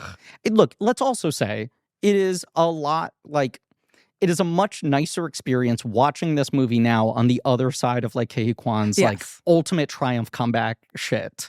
Where it didn't feel like Haunted before, but there was this feeling of watching this movie for a long time and being like, and what the fuck happened to him? I mean, he's in the Goonies. Well, he was so big for a couple of years in the Sure was. 80s. Yep. To watch this film in the 90s or the 2000s or the 2010s, you were a little like, hey, I'm glad he didn't die of a drug overdose, but Right, it's a but little where bit is weird he? that this guy disappeared. And now it just feels like Now it's triumphant. like, oh, great. It does. Yeah. It's odd. I know they considered putting him in Dial of Destiny, and James Mangold, who often has really good instincts on this stuff, was like, that's like shitty Lego sequel stuff. Like, I don't want to do it. But it's kind of crazy he did not come back for either Lego sequel. No, it's crazy. Like Crystal Skull, I guess he had not really reemerged as an adult actor yet. But like, why is he not in Dial of No, Destiny? I agree with you. But also, I mean, if I'm not mistaken, because whatchamacallit, Everything Everywhere All at Once finishes filming, I think, January 2020. Right. It took a while to come out because of pandemic. I believe all of principal photography was finished on Dial of Destiny before Everything Everywhere came out. Oh, really? Oh, okay. Okay, so it's weird. Interesting. But I know they considered it. Of course. Like, they definitely... They definitely considered before, but he was not on their radar as, look how good this guy is now. Well, they should... Even still, they should Redial. have considered it, or they should have Dial fucking back. done reshoots. Like, I'm like, Indiana he should have Jones been and the in Star there. 69. Well, What's another phone thing? that's the one. Call waiting. Yeah, Star 69. Okay, fine. Forget it. 1-800-COLLECT. Yeah, what Roshan Seth, That was good then. who plays the villain. Thanks, Olivia. Sort of the face villain in a way, right? Like, Great face on that guy. You're talking about Mala Ram? No, I am not. That's Amrish Oh, Puri. Yeah, who That's are you what I'm talking thinking about? about. The prime minister guy, the guy at the dinner. Oh, sure. Um, Who's sort of the Belloc equivalent. he feels bad about this movie Uh-huh. a little bit, Yeah. right? Because obviously this movie was widely castigated at the time for being kind of like retrograde in its presentation of India and like This sort of evil exoticism. right. Yeah. And he's like, I really think the whole point of like the banquet scene and stuff was a joke about that. Mm-hmm. Is like they are leaning into stereotypes, like they think Trying to freak him out. Westerners would only expect like this kind of stuff, and I think that stuff's just too subtle for that movie. George Lucas, on the other hand, is kind of like, we're kind of like doing the Abbott and Costello or like Thin Man, like this kind of old That's the fashioned thing, though. humor. or George whatever. Lucas like loves It's old-fashioned outrageous, humor, right. and then he points to the stuff he loves, and you're like, that's just abject racism. It's like, George, it's different now. I mean, that's that George stuff Lucas's makes me defense laugh. about everything, where he's Yeah. just like, what? It's fun. Who cares? It's for Yeah. children. Fuck you. Yes. But it's also not even like a good joke. It doesn't work. It's No. it's not like something where someone could be like, that's racist, but someone else could equally be like, but it's so funny. The Like, scene is so endless. It's so too. long. It's It's got too long. 20 beats. And just the snake thing doesn't make sense. oh, the snake's Practically. inside No. the other. Yeah, how did that they snake prepare this surprise. dish? But also, or you're is like- the snake pregnant? But you're Did like, they this- cook the snake? This is a dish. What am I supposed to eat the live Here- snakes that are escaping, or am I supposed my to other- eat the husks My of the other dead thing snakes? is there? like, you can't do this with India, of a country that is famous for having like some of the Great best cuisine. food. Yeah. I know that it doesn't make any. Look, They should just be eating dolls. Also, the snake bit happens, and like delicious. This is Willie's freaking out, right? Short Round's freaking out. Indy's the guy at the table who's like pretty calm and civil and is like, eat your monkey brains or whatever, right? And I'm like, God, watch how hard he's gonna flip out when he sees the snakes. He's acting like he's above it all. When he They sees don't the even- he never clocks Yeah. the fucking snakes. I'm like, what are we doing here? What's the point? so my other problem with Temple of Doom, I said this to Olivia already. Yeah. I don't know if you agree with me. Does this movie take place over like 8 hours? Kind of It's feels like it. weirdly like the pacing of it is very odd, where it's like we're right from this, initial set piece, right? Then we're in the plane, then we crash, and then it's like, now we're in India. What's the deal in India? Well, there's this thing going on with the kids that have been taken by this cult, and Indiana Jones is like on it. And then he's like right on it, and then that's kind of that. Yes. And I'm like, so this just took place over like a couple days, maybe? It seems like they travel from the top of Mount Everest to India in 10 minutes. And so there's almost no time for anyone to really There is a literal grow. part where it's just like there is snow on the ground and then there is not. So like that but is... it's also, most of it is not very propulsive, which is the most impressive thing about Raiders, right? It's just like how it keeps fucking moving and moving in a way that feels justified, whereas setting up the sort of like proper Rube Goldberg machine cause and effect thing. This movie opens with your classic Indiana Jones cold open adventure sequence. And then in the part in Raiders where he has to go back home and teach and meet with Brody and get assigned the next mission, the sort of like moment to rest and reset to show the other side of his personality, which is really important, which this movie in its design fucks up. Basically leaves out of the equation. I feel like him at the dinner table is them trying to get in Professor Jones mode. Right. Right? Yeah. Oh, I'm going to change to a suit and I'm going to talk in a very quiet voice and not do action movie stuff. And I'm like, but it doesn't work here. You're not doing the like, what I said in our Raiders episode of like, the thing I think is so good about the characterization of Indiana Jones is that his professor persona is not a persona. It's not an act. It's not a Clark Kent misdirect. Both of these are valid sides of his personality. This movie starts with him in James Bond mode, not even in Indiana Jones adventure mode. Full James Bond mode. tuxedo. White tuxedo, right? Escapes by the skin of his teeth, a great sequence. Yeah. Right? At the Obi-Wan cafe or whatever. Right. Yes. Jumps out the window, Clever. short round is driving, and then it's just like, the movie's off and running now. He's off and running. He's trying to escape. He gets on the plane. He's with Willie Scott. They crash land. Now they're given their new assignment. But the new assignment isn't like, you got to keep running. People are after you. No, it's go save these children in this place. So then and it is kind of a James Bond mission. Like, go have dinner with the villain, go get the lay of the land, uncover the evil beneath, yes, blow everything This up. one's so much more structured like a James Bond movie than the rules they had established for what an Indiana Jones movie is and how it's different from a James Bond movie. And then there's really no, like, sense of immediate danger, I would say, between them getting on the plane and when they're kidnapped by the thuggies, right? There's sort of this extended James Bondy, like, let me try to figure out what's going on here. And a lot of that is also just, let me fight with Willie Scott a bunch. And then you get into this extended, like, super dark set piece, which I think there's something weird about this movie doing this, like, here's his kid sidekick, here's the movie being more family friendly, Right. pulling it further away from an adult world. Even the way that Willie and Indy interact with each other feels like 6-year-olds with a crush on each other, like fighting on the playground versus Raiders, which gives you like a kind of adult relationship. And then it just goes into this incredibly dark place that feels like it's trying to create nightmares, which I love conceptually. But at this point in the movie, I just am like, what the fuck is going on here? I do like some of the nasty stuff, just in terms of like, it's effective. Yes. Like, it's kind of fun that it's gnarly. It just doesn't vibe with everything else, like you're saying, very well. I think the bit where Short Round and Indy are like stuck in that room and the ceiling is coming down. Yes, I think spikes. that is cool. I think Willie's being annoying. Really annoying. Being a little annoying. But I do think that sort of, I'm like, that is the Indiana Jones Yes, thing. He yes. is in imminent danger and Yes. someone has to figure it out really quickly. And he's doing the like, little faster kind of exactly. thing. Yeah. I'm like, this is what This is what we I want. want to see. This is what you wanna Puzzles, see. traps, right. And propulsive, like, we gotta go. One thing leads to the next. Yeah. And I think they were somewhat hampered by Harrison Ford fucked up his back, the only time he ever injured himself on set, riding an elephant, and they had to do a lot of stuff with his stunt man, Okay. doubling Vic Armstrong, sort of a famous Yeah. sort of Yeah. double. His lifelong. Yeah. Right.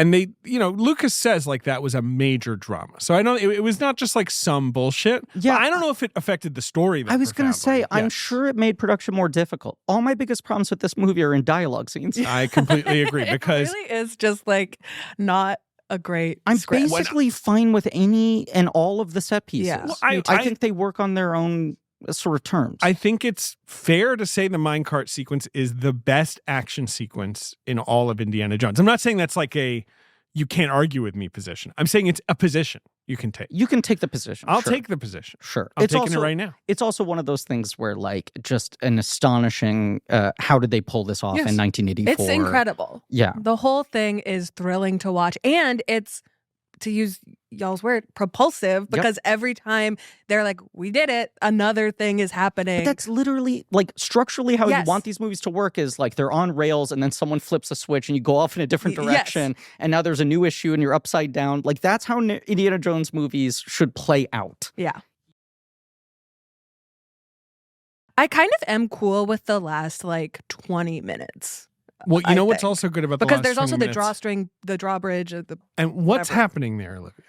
What do you mean? What's We're happening? outside. Mm-hmm. So much of this movie is inside or subterranean, and Spielberg himself has acknowledged like that becomes kind of a bummer. Yeah, Indiana Jones should have some vistas, like should have a sense of being in places. And as much as some of those cavern sets are kind of cool and big, it's beautiful. You kind of at a certain point are like, you know.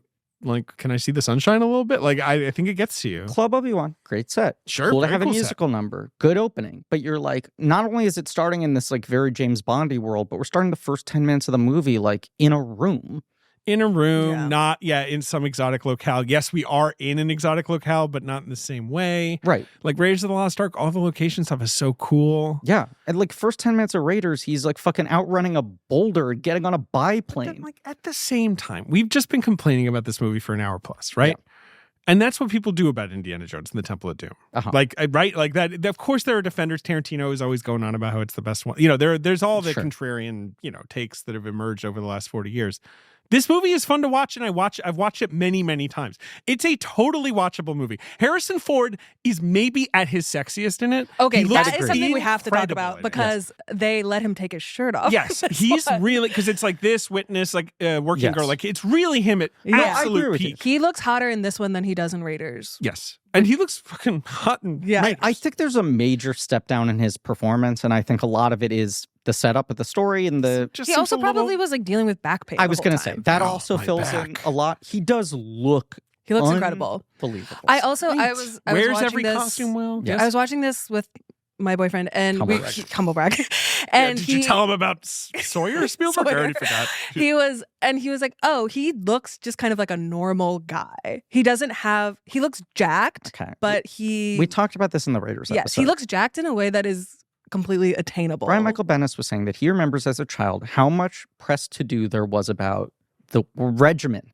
Yeah. That Harrison Ford went on. You're not going to believe how big he is in this movie. And that was the big, fucking Drew Struzan painting of him with the ripped off sleeve and the chest exposed and all the images and everything. And people were like, holy shit, like fanning themselves down. And you're like, this is what the comic relief looks like. Yeah. Now. Right. This is Jake Johnson in The Mummy 2017. Jake Johnson's twice as big in The Mummy as Harrison Ford is in this. He looks incredible, though. But he does. He looks like so good. You know why? Because he looks like a real person. Yeah. He looks like the best real person He literally looks like a hot professor. Yeah. Like, if you have ever had a hot professor, he kind of looks like Harrison Ford in the 80s. He can lecture me. I also think the reason that we've kind of been shitting on this movie is because you have nothing that you have to compare it to Raiders. You have to. And it just is such a kind of steep fall off from that movie. But even like I'm watching these on like successive days. Yeah. Right? Like I'm only living with Raiders for maximum 48 hours before I watch Temple of Doom. And I just immediately was like, what's going on with this one? Like, explain to me what the deal is with this one. Yeah. And you saying about watching a lot and being very watchable, I like largely agree, except I would say Willie Scott annoys me more than most characters in the history. She's tough. I'm not here to truly stick up for Willie Scott. And every time I rewatch it, I'm like, am I overreacting? Am I being too hard? Do I need to fucking cool it and watch it with fresh eyes? And it does just feel like she keeps saying, like, stop the movie. I want to get off. Yeah. Yeah. I also am kind of like, I think the like thuggy villain thing is not totally coherent to me. It doesn't like. First of all, it's like there's a lot of like scholarly skepticism about thuggies if they even exist, where they just sort of a fake villain created by the British Empire. Right. I'm like, why is there like a voodoo doll? I'm like, that is Haitian. Like, what are we're pulling from so many different places, and I get that maybe it's a commentary on. I don't think so. Whatever. No, I think it's more the George Lucas thing of like, oh, no, these movies all had like a bunch of fantasy shit in them. I think it's all like, oh, if you are like an evil person of color in one of those movies, you had like you can access all of color magic. Yeah. And it's like I think if it were more honed in, maybe I would.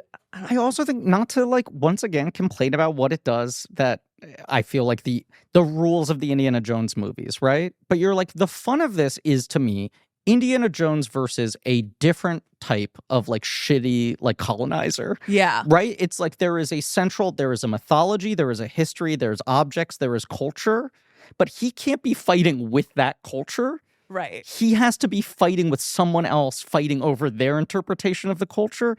And this is sort of trying to do that, where it's like the small village saying, bring our stones back. But they're basically activating him like he's a superhero. Right. Being like, Indiana Jones, we conjured you here, There's do trouble our on mission. the mountain, yes. Right. Yeah. You just spend an afternoon with us, and now please go off and like save our stones. But can I ask, Yes. did anyone ever think, like, I think the first time I saw it, I kind of thought that Indiana Jones, his motivation was to keep the stone. Sure. Is he? It feels like it's not clear. It should be that. Or maybe, Especially or at 'cause least it's a maybe that's a prequel. crisis. Like, Because it's a prequel, it should be like this was his earlier, like, I just want fucking treasures and sell them phase. But instead, he just wants to get the stone to bring back to the village to like bring the kids back. But he says some line of like glory and something. Yeah. Fame and glory. But again, this is the thing of like the movie. You have seen Raiders and you have an idea of this guy loves to go get things and bring them back to his museum. That is what he loves to do. Great. But this movie is like, he actually doesn't care about that right now. And also, this guy hasn't done Raiders yet. Yeah. So you're like, if you're not going to answer to me the differences between that guy and this guy, then what are we doing here? Like, this movie needs Brody being like, hey, I got an interesting message. Yeah. There's a small village. right. They're looking for someone, you know? You just miss Brody, as do I. love Where Brody. is he? But I agree with you that Ford is playing it darker as well, and perhaps that is part of the like the darkness triangle of like Marsha Lucas divorce, Twilight Zone death, and Harrison Ford's back injury. But the whole movie, it feels like he's playing it in a more menacing way, and the ultimate manifestation of that being him having to play possessed Indy and like potentially put this child in harm. It feels like he's leaning into something darker the whole time, where I keep on waiting for that of like some scene where he's like, you know what? It should belong in a museum. Right. I've learned. Yeah. Well, I almost like that these movies don't try that hard to be right. Like it's more like, it's just Indiana has an adventure. Don't worry about it.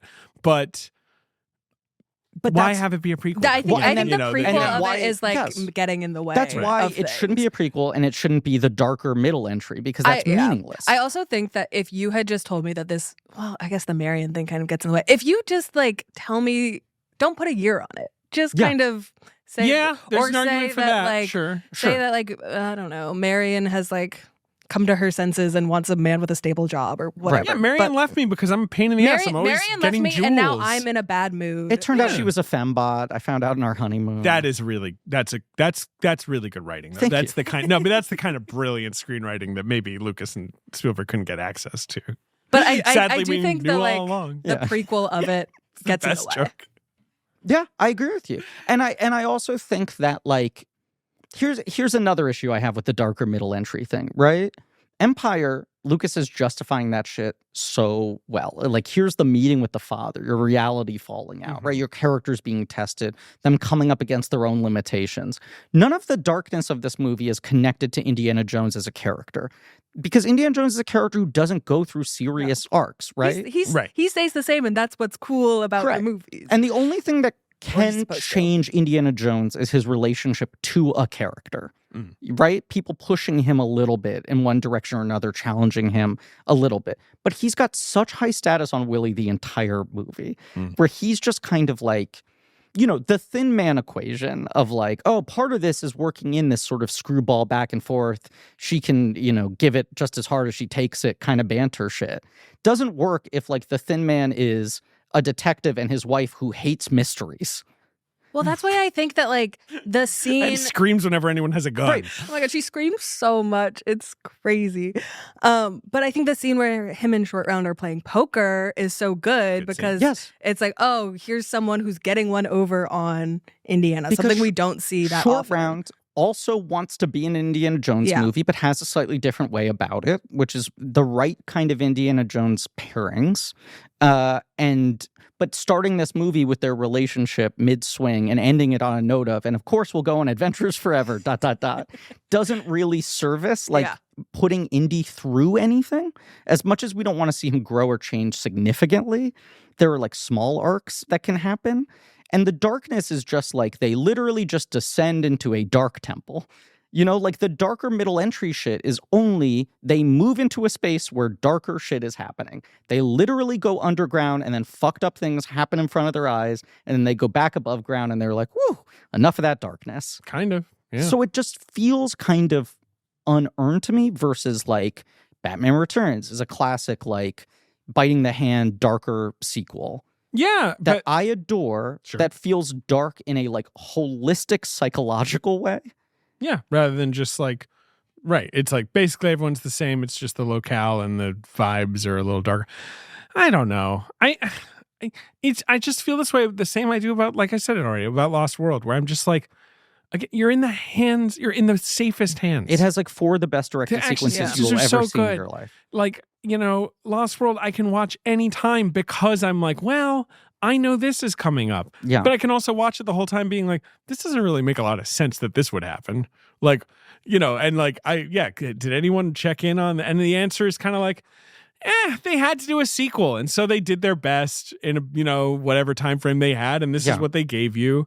And after the fact, maybe they can be like, well, you know what? Like fucking, Marshall Lucas, though. I was pissed off. It's like, yeah, maybe you just made an okay sequel. It's interesting to me. That's flawed. Jumping ahead. We've recorded our Jurassic episode already, even though it's far off because of guest availability. And there was a thing in the dossier that really jumped out to me. It was Blue from Jurassic World was our guest. We booked Blue. The raptor. That's huge. The whole episode is us going like... for the listener at home, David is doing the iconic arm gesture of Owen Grady, raptor trainer. Remember me? Yeah. Oh, I was going to say more like a Johnny Bravo. Click, click. Click, click. Do the monkey with me. He is doing. David's doing the monkey. No, Johnny Bravo is going to be on our Color Purple episode.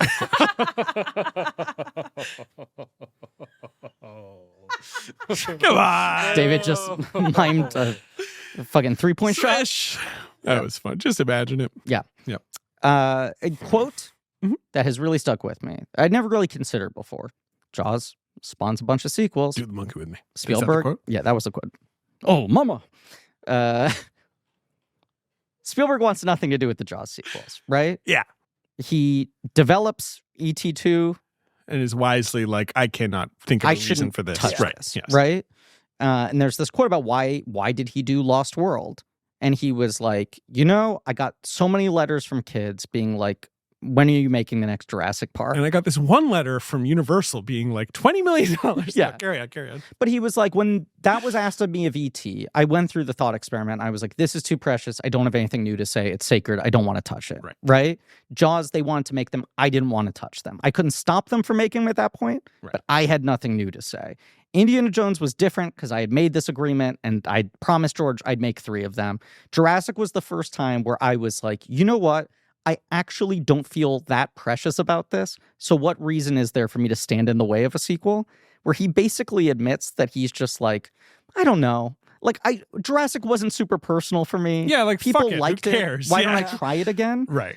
And I wonder like what the timeline is like in which Steven Spielberg makes a 3rd Jurassic movie. Right. Because I like Last Crusade so much, and I know a lot of people are like, that's when it sort of got kiddified and silly, and the tension goes out and this and that. But I do think it's kind of a return to form for him, and it feels in that way that you see like the arcs of Spielberg's career when he feels like he has something to prove. It's always really interesting when he's either trying to do a thing he hasn't done before or like recover from a setback. And Last Crusade definitely has the energy of him being like, I need to make another good Indiana Jones movie to like reset everything. Yeah, to like reset the dials, just like totally get back to baseline. And that's the third one, and we ended on a good Yeah. note. I want to end it on a good note. And like in between this and Last Crusade, he does Color Purple, and he does Color Purple come out the year after this, or is it when does he jump to Color the Purple is it's 85, so it's Empire 2 years after this. of the Sun is after Color Purple. Correct, yes. And then Always and Last Crusade are in the same year. Which is 89. the first time he does the Right. 2 movies in 1 year But trick. it's like him doing 3 grown-up movies in a row. Like 2 harder dramas and like 1 grown-up comedy in between 2 Indiana Jones entries. Yes. Where at that point it feels like he's going back to like, and I'm going to do Spielberg magician wonder maker mode, dream worker, if you will. I'm sort of Sure. like sitting in a moon and kind of fishing. Olivia for raised her dreams. eyebrows. No, I mean, his whole late 80s, I think, is suspect at the time. People are like, the only true hit is, I mean, Color Purple makes a lot of money Yes. and gets a lot of Oscar nominations and is honestly an incredibly important movie. Mhm. But, you know, it's not what he wanted it to be. But I which get a is like, feeling of him walking away from this being like, I can't keep doing the Spielberg shit. No, I got I to try agree. some other stuff. But he doesn't, until Jurassic Park, he doesn't quite have the undeniable Spielberg thing he has. No. You know, when he's doing Last Raiders. Crusade was close. Hook was not the it run. at the time. The run is Temple of Doom, Color Purple, Empire of the Sun, Last Crusade, Always. Yeah. Hook. Yes. What's up with Always? Have you guys done that one So, yet? no, we haven't done that I one haven't yet. seen it. You've never seen it? Never seen It's it. I've never him seen it either. remaking Got it one right of here his in the desk. most favorite movies. And it's basically him trying to do Frank Capra. Yeah. And it's just like, it's syrup on syrup. Like you can't, you know. It's Audrey raw. Hepburn's last performance. It's Yeah. like his real, right, kind of pastiche. It also suffered. Dreyfuss, in my opinion, is not good in it. Holly Hunter, amazing in it. What's your problem with Dreyfuss? Too quiet? Too calm? But Jurassic Park, Schindler's List, Yeah. it's not like Spielberg had become a failure. No. But that is people being like, oh, yeah, shit, right. You know, It's undeniable. he's That's got- an undeniable year. And yes, Yeah. every child loves Hook now. Every child, by child, I mean Yeah. person in their 30s who lives in Bushwick. But I mean, at the time when Hook came out, people were like, he's a little cooked. Like, Yeah. this is Yes. embarrassing. This Yes. is getting a little Which embarrassing. probably helped Yes. Jurassic. Yes, for sure. Right? Like, this movie is hurt by coming off of E.T., where I think to some degree he doesn't have anything to prove. He went from Indiana Jones to E.T., and E.T. has a greater level of psychological depth just by design. E.T. is just like so good. E.T. When I was watching the Best movie. documentary, they just show the clip from the end of E.T. where E.T. is like, I live in here. And I was like about to start crying. Yeah, no. It's so perfect. E.T. is the one time I've been asked, and it was on my 14th watch. Yeah. Like, are you okay? Because I was like sobbing. Like by the person who I think my mother, like not even like some like date I was But it's on. like a miracle movie, and it must have been a little weird to make E.T. and then go like, oh, I guess I got to make another Indiana Jones Yeah. now. It must Like, have been. That's To make- a step to make So Villains maybe by someone should rip design. someone's heart out in this movie. Because is E.T. yeah. the first one where he's like, no, I guess it's not the first one where he's like, it sucks that my parents got divorced. But like, it is really him putting his heart on his sleeve in Yes. like a really it's big the way. most personal. Close Encounters. I was going gonna to say Close Encounters is really yeah. like him trying that, but E.T. is just so sentimental. But E.T.'s it also works. Complimentary. Whereas, right, Hook is Yeah. so sentimental, not complimentary. right. Hook is, I mean, Derogatory. we'll talk about Hook, but like the shit that sucks in Hook is Robin Williams, like with his eyes shimmering, being like, I should work less hard. And I'm like, Steven, talk to a therapist. Yes. I want to watch a Peter Pan movie with sword fights. I don't need this shit. And like in Hook, the stuff I like is Yeah. Dustin Hoffman and Bob Hoskins doing like a Carry On movie. I'm like, that's fun. Like, that's silly. I just don't need Robin Williams being like, my cell phone. I'm like, fuck your cell phone. Sorry. Yeah, I think there's also, look, we'll talk about this in the Hook episode, but there's perhaps a thing where people are like, oh my God, Steven Spielberg making the Peter Pan movie, that's perfect. Right, the child at It's heart. it's so on the nose. Right. It's too on the It's nose. too on the nose. So he's like, I'm too much of a child at heart. And again, I'm just. And here's a second problem. The hook to Hook, if you will, is what if Peter Pan did grow up and became a boring adult and had to reconnect with being Peter Pan? And I'm like, that's a thing that Steven Spielberg can't relate to. That's the one perspective that's going to make zero sense to him. Is Yeah. Hoffman kind of cooking in that movie, or was I like a kid? Hoffman has a cauldron the size of Earth. It is. He is cooking so. He is fucking incredible in Cook. It is. And here's my other. And I remember that from being a child. I remember being like, this something is cool amazing. here. Like, what You're is right, this? but Bob Hoskins is fucking Gordon But that's what I'm about Ramsay to in say. that movie. No, that's what I was about to say, and I will advance this argument again on a Herc episode, but I want to say it now. Yeah. Every Steven Spielberg movie would be better if you added Bob Hoskins as Smee Yes. just in the movie. Correct. Like if Bob Hoskins as Smee was in this movie somewhere, that'd be great. If Bob Just Hoskins, doing Oh my God, Bob as Hoskins Smee as was Smee. Willie Scott, Oh, well, I was going to say Bob Hoskins as Smee in the post. Yeah, that'd be great. Yeah. For files. but imagine, just that. Okay, let me just play out a scene for you, right? Pentagon Okay, Papers. Indiana Jones is on an elephant, not breaking his back, right? Fortune and Glory short round, Fortune and Glory. Then other elephant pulls up. It's Bob Hoskins as Smee. Yeah, I was an opera singer, me was. Back in Shanghai, I had my friends. What am I doing here in the back of an elephant with you? He's hot stuff. That sounds would good. rule. Yeah. I have a couple things to say. One, your Harrison Ford is really good. You know what? I think it's usually good, and I couldn't get it in the Raiders episode, and it's been haunting me. It's the one where Well, I I'll say lost it on this control one. of it. It's Thank good. you. Thank you. Two, I like that their elephants are all to their size. Indiana like Jones is on a big Hoskins one, is a the little medium one, and then Short Round's on a small one.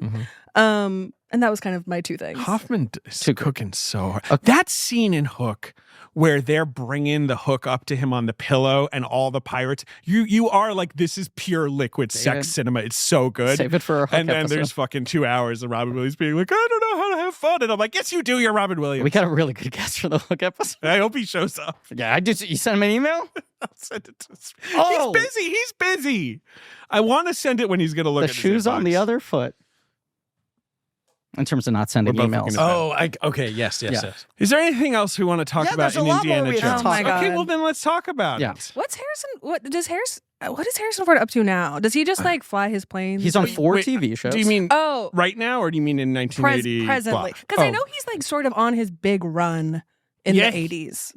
But I mean, right now he's doing Apple he's- shows and he he's does- smoking Shrinking? weed. Oh, right. He's on Shrinking, and isn't he on a Sheridan? He's on a show? Yellowstone. I think they're He's doing on a second season of that 1923. Yellowstone. 1923, and it's Wow. about to, yep. Weed is expensive with It the is. taxes and everything. So. But For you. No, for him. He loves For to him. smoke weed. Oh, Yeah. I need more weed. what else does he have going on in pictures? Does he have pictures coming up? New motion pictures? Yeah. A little movie Talkies. called Captain America: Brave New Oh. World, Oh, right. in which he rolks out. The president. He should do. Here's my pitch to Harrison Ford: Morning Glory 2. Let's get the gang back Olivia? in on that. But it should be about. So I was regularly looking- maintained. Looking at his filmography last night, I was like, "Fuck, that movie is so good." I It's good. agree. It's a I good talk movie. about it all the time. I think he should have gotten nominated for that. He's so he maybe good should have in it. won for that. I don't think he should have won for it, but He he has- is good. He has only one other movie listed upcoming on IMDb called The Miserable Adventures of Bert Squire. And it has Okay. no other information connected That's to it. probably It's something just that doesn't like, okay, exist. that's But not it real. doesn't seem like there's anything else that he's even like attached to in development on. Yeah, The Miserable Adventures of Bert Squire is Uh-huh. an STX project that he signed on to with Ed Helms in 2020. Me thinks Okay. that one is going to get shipwrecked. I don't think it's going to make it. He is a rooster in Secret Life of Pets 2. Thoughts? I thought he was a dog in that. Is the dog named Rooster? Maybe the dog's name. How Rooster. about the dog movie though? The two-hander that he's in, Call of the Wild? called Yeah. The Wild. I never saw it. I watched it when I was on a trip recently, and I just like needed to put something on. Mhm. Sure. It is not good. Did you Okay. cry? Did I cry? Yes. Yep. Yeah. The dog and stuff. It's a dog, and they're friends. I gotta say, single most damning review of Moana 2. We go to see it with our friend Ben David Grabinski. Yeah. Who had never had the pleasure of going to see a movie with Mr. Hosley before. Oh, sure. We're seeing in 40X. I'm priming the pump. I'm like, Ben David, get ready to watch Ben cry. You were going to watch Ben cry tonight. I'm an easy crier. Right. And he was like, for Moana 2, everyone says it sucks. And I was like, this is the point I'm making. I guarantee you there will be one thing that will happen. It will develop within the span of 5 seconds. Ben will go from normal to quickly sobbing because While there will being be jostled. a moment of kindness towards an animal or someone saying they're proud of someone else, and it will happen, right? Yeah. Like just the faucet will turn. And I walked out, I said, Ben, how are you feeling? He went dry as a bone. Oh, And that's 40X. There's water sprayed in Damn. his He's been face. sprayed. And I was like, this thing really doesn't work if it couldn't even get Ben crying for 3 seconds. Give me other Temple of Doom thoughts, because I'm feeling us all be like, can we just talk about other stuff? Like, I am feeling us already hitting, dry ground on our Temple of Doom dig. Like that's a bad metaphor. You know what I'm trying to say? Yeah, we're all kind of like, I'm scrubbing through the movie here. Hold on. I think the rope bridge scene is really fun. I do too. I think Amrish Puri as Mola Ram. It's an incredibly one-note performance. He's one of the most famous Bollywood villain actors of all time. Mm-hmm. He's got theatricality and presence. I think he looks cool. Yeah. I think he has a great face. I like when Harrison Ford is possessed and then becomes unpossessed and winks at Short Round as he's saving him. Because it's fucking hot. Okay, Yeah. What do we think about when Willie and Indiana are gonna hook up, but then they keep being annoying to each other? That should be more fun. I know. It really should. It should. That The should whole be. the 5 minutes thing is fun on paper, and then he gets attacked and she's like, he's not coming over. Right. That should be a fun screwball sequence in the middle. It's a different kind of action sequence. It's a romantic action sequence. We're having that, and instead it feels, you're just kind of a little annoyed with her. Not to be CinemaSins about it. Why is she wearing normal pajamas? Interesting. She's wearing a bathrobe and normal pajamas when she was in wearing a American full Apparel sweats. Yeah. It's also weird And a because she's sports bra. she's in that sort of extravagant dress that they give her, right? Yeah. Then she changes into her jammies. Yes. And then when they're in the temple, she's back in the nice her dress. Yeah. Do you guys like Unclear. the evil little prince? No, it makes me Evil sad. little Maharaja? Yeah. Me too. Kind of a And bummer. it makes me sad. At one point, he's whipping Short Round, and I don't like to see that. Short Round's so great, though. What a cutie pie. He's so charming. This is kind of an interesting quote from Spielberg. Sure. He said, I think Temple of Doom was ahead of its time for my own sensibility and exactly right on schedule for George's. George was going through a dark period. He certainly inspired Kirshner to shoot a very dark second act in the first Star Wars. He wanted the second Indiana Jones to be very, very dark. And I wasn't there. I'm certainly there now in my filmmaking. That makes as sense. you probably witnessed ever since Schindler's List. Before that, it was a bit of a struggle against common sense to go as dark as we did. What's weird about he goes that? dark on the next movie Yeah. and then stays there. He goes dark on which movie? On The next film's Color Purple. yeah, but no, and but the film after that's Empire of the Sun. yeah, but I feel like what he's saying post Schindler is, this early 2000s Spielberg, where he's still making rip-roaring adventures like Minority Report or whatever, but it's much darker, much more cynical tone and all that. But then he makes Crystal Skull, which is not like that. No. Crystal Skull, honestly, I like a lot of that movie more than some, but can't pick a tone really. No. And kind of has a lot of nostalgia stuff, and it's kind of about how you can't, This is my complaint recreate old glories and all with that. Ready Player One as well. Well, that's a David great Krumholtz's movie. favorite movie of all time. Yeah, good movie. Cromwell's agree. Yeah. I feel this issue with Ready Player One as well, which it's Spielberg doing an impression of himself, being wouldn't it be fun to do one of the fun ones again? Mm-hmm. And this feels like he's in a mode where he wants to make a fun one again, and he's being pushed into something darker. Sure. Then he spends his next 4 or 5 years trying to make darker, more grown-up Serious movies. about Yes. serious things. Yeah, right. And people at the time are he's a little kid. What is it? He doesn't have an adult understanding of this stuff. He's not there. And Schindler was the first time that I think people were he's processing events like an adult. He is making movies about serious subject matter with a proper sense of weight and maturity. The movie does kind of feel like a little kid playing dress up to be dark and spooky. Yes. It doesn't when we talk about it being a dark movie, it's it's not like Indiana Jones is going through personal torment or anything. No. He's not. It's just Right. there's some dark and spooky shit happening underground. Yes. And it's kind of scary if you're 8. Yes. And then so I yeah. It's also asking a small child, what's the scariest thing that could ever happen? They're I don't know. Your heart gets your heart gets out, and then you get pushed into a pit of fire, Into And you have to work. and a girl is screaming. and there's bugs. And you cut a snake open and there's more snakes. This is my problem with it's so dark. It's such a dark movie. And I'm scary things happen in it. I don't think it's a dark movie It's textually. It's in not any a dark way. movie in the way that Schindler's List is a Right. dark movie. But even in the way that dark popcorn sequels are that I that are and this movie deals with some fucked up psychology. yeah. And audiences weren't ready for it. I also feel like every Indiana Jones movie, and we'll see about Last Crusade, but usually the tone is kind of Spielberg being look, George, this is George's thing. And later it becomes this is George and Harrison's thing. And I want to make a good movie and I'm here, but I'm a little bit like working with them versus like all his other projects. And so I feel like when the movies don't work, he kind of is like, well, that was George's idea. But it's what I find so fascinating about Tintin is Tintin feels like him being burned by like, George is giving me bad things now. Right. So what if I treat Hergé as my George? Right. What if I do a Tintin-y like Indiana? Yeah. And that movie weirdly feels like a for-hire movie for him, but him being excited that he's starting with good material. I wish someone would make another Tintin movie. Have it be live action. Oh, you don't want to do a not really. I mean, I would go for that if that's what's happening. Yeah. But I don't know. I don't know. It is just weird that it's been like a casual 12 years since Tintin. Yeah, well, is that Peter right? Jackson's, was it 2012? Yeah, or 2011, I think. Yeah. Peter Jackson's too busy sifting through, 800 hours of Beatles sessions or whatever. Yeah, but he's about to find something really good. Can they look more like jelly? It is fascinating to be like, does that guy ever make a scripted fictional film Maybe again? He doesn't. I don't know. I don't think he wants to. No, but it's just funny that it might truly never happen again. Well, we should do him on the podcast. Here's a question. Sure. What do these stones do?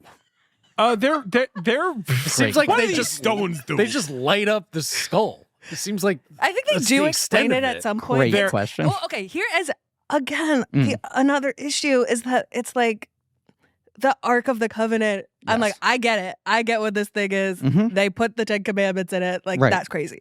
Last Crusade, it's the Holy Grail. I get it. Yep. I get what that is. I got the same question as Ben. I'm like, what's up with these stones? They are, Are they it's a real? real thing from, Hindu like mysticism and, they're I'm not an expert on, despite in the 7th grade doing a 40-page project on Hinduism that I got a very good grade on. They made Well, you do a David, 40-page project In the seventh history of this grade? podcast, when people brag about how good their They papers were, definitely when they never were get young, in trouble. No, we had to do a project You on, don't want that on a relitigated. religion for my religious education class in what you would think of as the 7th grade, year 8. What you would think What of as the Americans 7th would call grade. 7th grade. Mhm. But it is they're working with real Sure. sort of mythos like too, and then just turning it into weird Indiana Jones magic shit. I agree with you that it's like probably helpful that the first two movies are dealing with like biblical and Arthurian Just like legends. Western two things for movies, the Right. yeah, I understand this is a very get it, Western yeah. viewpoint for Western movies, primarily I made for also- Westerners, but Yeah. Well, I So mean, what kind of archaeology? Like, it's not like the argument archaeologists of do like all of them. well, if you're going to come back at me with like, well, no, it's good that Indiana Jones like explored like Hinduism and stuff. It's like, no, it's not, because this movie is like very simplistic Yeah. and kind of racist, Well, and and the like other- everyone was kind of mad about that. this so village is it's basically good like in theory. this baby. stone is sacred to us. It like keeps us balanced. It was Right. stolen by the thuggies. They're doing something bad with it. Can you go find it? Right. And then he goes and finds it and brings it back, and he's like, they were indeed doing real bad shit with it. Here are all the stones. Have a I good do one. like when the kids all come running back and like the village is now very verdant and Yeah. beautiful and But sunny. you do and, like, feel like you'd rather the story be that like Brody says, and I know I'm just harping You for my fucking man you're Brody like, here. Dan home. But that Brody's like, I got a great lead on these stones. And he goes to find the stones and he wants them to be in a museum. And then this village is like, these stones mean something to us. Sure. Yeah. And he has the growth of being like, the stones should stay here. It feels a little mean, weird to have it be like kind of Indiana Jones for hire. Yeah. Can you do this mission for us? But also, the bad things that are happening are more about the thuggies being shitty than the power of the stones. Well, because here's the thing too with the kids. We've mentioned the child slaves Yes. who are mining for the other two missing stones. Yes. Mhm. Why kids?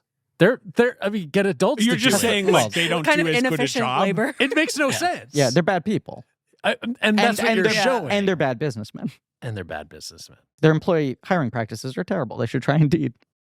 It's just it's not. It doesn't make sense to me. But again, No, it doesn't. it's just a silly adventure. I understand that. But I it's just like agree with you, and I think fucked up. this is another thing that's dumb about this movie being a quiet prequel, is that it does feel like there's something profound in Raiders to the arc of Indy being like, supernatural shit isn't real. What are you talking about? Sure. Right? And He's then he not quite sees the sure. face of God, Right. and he's a little changed, and the movie ends. And this movie is like, oh, by the way, like 2 years early, Indiana Jones got possessed by a stone. That is such a good point. But that I it hadn't really wasn't in the considered. Bible, But, so he didn't take it seriously. Right? Like his whole posture in Raiders is like, by the way, these are objects. They hold no power. Now, I just like collecting things. I mean, it was possessed by blood. I So- get it, but yeah. That came out of a dead man's head. I have a question, sort of just Spielberg related. Does he have anything in the hopper right now? Great he's question. making this like sci-fi movie, It's right? called The Dish. Yeah. Okay. Josh O'Connor, Emily Blunt, He's love that. snapping Domingo. up great Oh my actors. God. Yeah. Wyatt yeah. Russell. Woo. It's Yeah. like a fucking. I love that. It's a beautiful cast. It's a great cast. It's a David It's an Koepp event script. movie. It's so an event movie. Sure. It will be released in IMAX. It is in some way relating to UFOs, extraterrestrial Okay, life. He's that going sounds back awesome. there. It sounds cool. It's an original film I'm all based aboard. on no pre-existing material, but it is interesting that he has slowed way the fuck down. Yes, yeah. He was always a 1 or 2 a year guy. And when he was posting on one movie, he was prepping the next. You always knew, like, here are the 5 movies he has in development, and which one will he pick? And then in the post-Fableman's era, it's always been like, oh, he and Bradley Cooper are talking about doing Bullet, Yeah. but who knows Right. what's going to happen? Yeah. And I then wonder this if he movie feels kind of kind of came up out of like- nowhere. Burned by the weird circumstances for like West Side Story and The Fablemans, both kind think of so. being 2 movies that I think are incredible, but Just for some reason are just, amazing like, movies, and I do feel like he's like, I give you these jewels, and you're kind Yeah. of like, "Nyeh." They I You know, also gave like- him kind of imagine- like perfunctory passive-aggressive Oscar nominations. right with like best director, Right, it's in Steven quotes. Spielberg. Because I imagine if you're Steven Spielberg and you make The Fablemans, you're Yeah. like, this is my entire right, and opening Yes. my I am chest for you opening- people. I am like Right. Temple of Doom, opening my heart and handing it to Broken you. cactus. And then people are like, what is this bullshit about the magic of the movies? It's like, Look, it was I would be a little pissed off. It was kind of his Steve Jobs, Danny Boyle episode, and people are like, he really wants to go Yeah. back and try another thing? That's kind of a good That is the reason I think people were like, is this his last movie? He's got nothing in development. It Yeah. feels like the ultimate statement. It's just an interesting place for him to be. Yeah, I mean, he lost to Jane Campion and the Daniels. Yeah. I don't think he's like, steamed that he didn't like get another Oscar. I don't even think it's about like the Oscars. I think just it's a kind little of more like just kind of like it was the oh, general broader- reception. Yeah, it's just like, oh, they just made like $30 million. Like Fablemans was just like on VOD after a month. The like I Post know. made like 60 domestic, and Bridge of Spies The made like Post made 70 or 60? 80 domestic. Like it's a real snapshot of how much adult film-going Yeah. culture changed over the It's pandemic. like and shifting. Yeah. Hopefully it's getting a little bit back. Yeah. But it did think it just is, feel like Post made 81. insane. that's Yeah. so And a Bridge of lot. Spies made 70. Bridge of Spies made $1 billion in my great. heart. Yeah, in my household, that movie has gone triple platinum. He's got a cold. What else do you want to say about Temple of Doom before I make my point about its release and commercial success? The As I move thing us I towards wanted the to box finish office this game. point was Yes. just that it felt like even when Spielberg would have whiffs or movies that did not totally connect with the public or the Oscars or whatever, there was like an undeniable event to a new Steven It's a brand. Spielberg film. And as Yeah. you said, like children just know that's the name of the person who makes movies. And even if I'm not seeing that one, I understand it's a thing. It does feel like the post 2020 movies.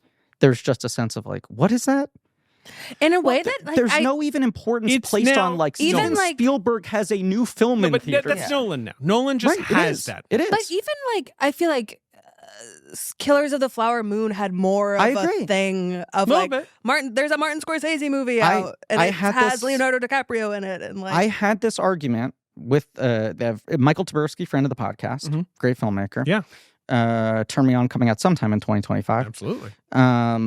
But we were like, who are like the 4 most important filmmakers in that sense? Right. in now. that sort of like cultural sense.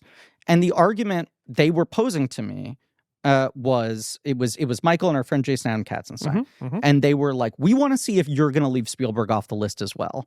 Sure. And I was like, I think he's just not there anymore. yeah. I Well, think we're all angry that it feels So like who people. is it?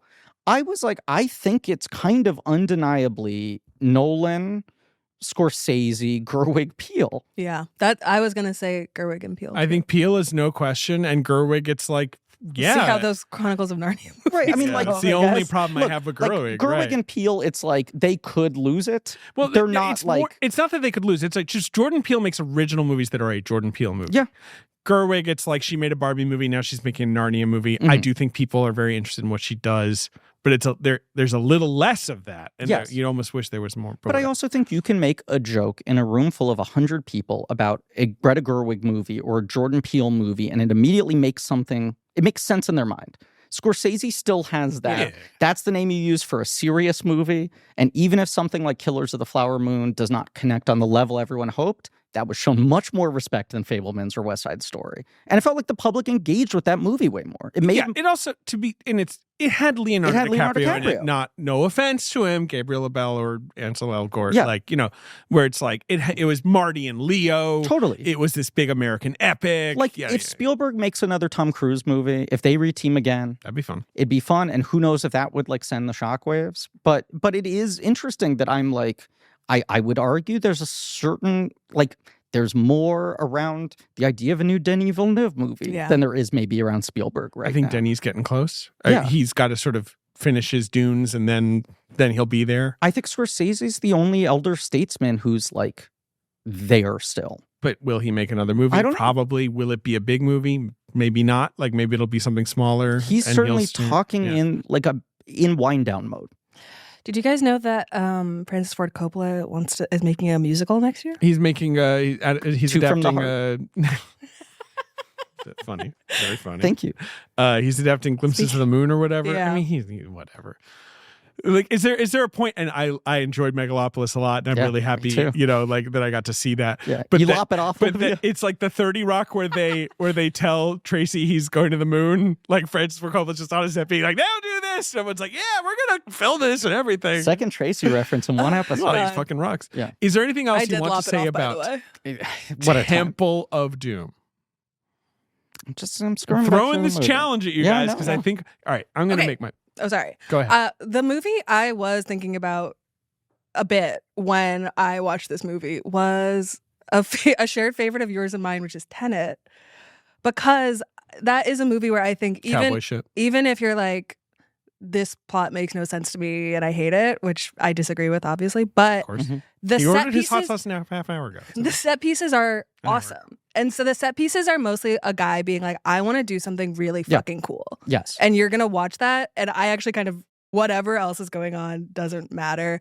Like in this one, it's the mine cart. And it's like, that is cool as shit. In Tenet, it's kind of like all of it. But like, Yes. look at them on this cool rich person. But Tenet is the number one where you're just like, even if you if you can do whatever you want with Tenet, but if Sure. you're just sort of like, I'm just gonna love the vibes and not think about anything, you can have an amazing But time don't with you Tenet. think Tenet would have been received differently if it were an Inception sequel?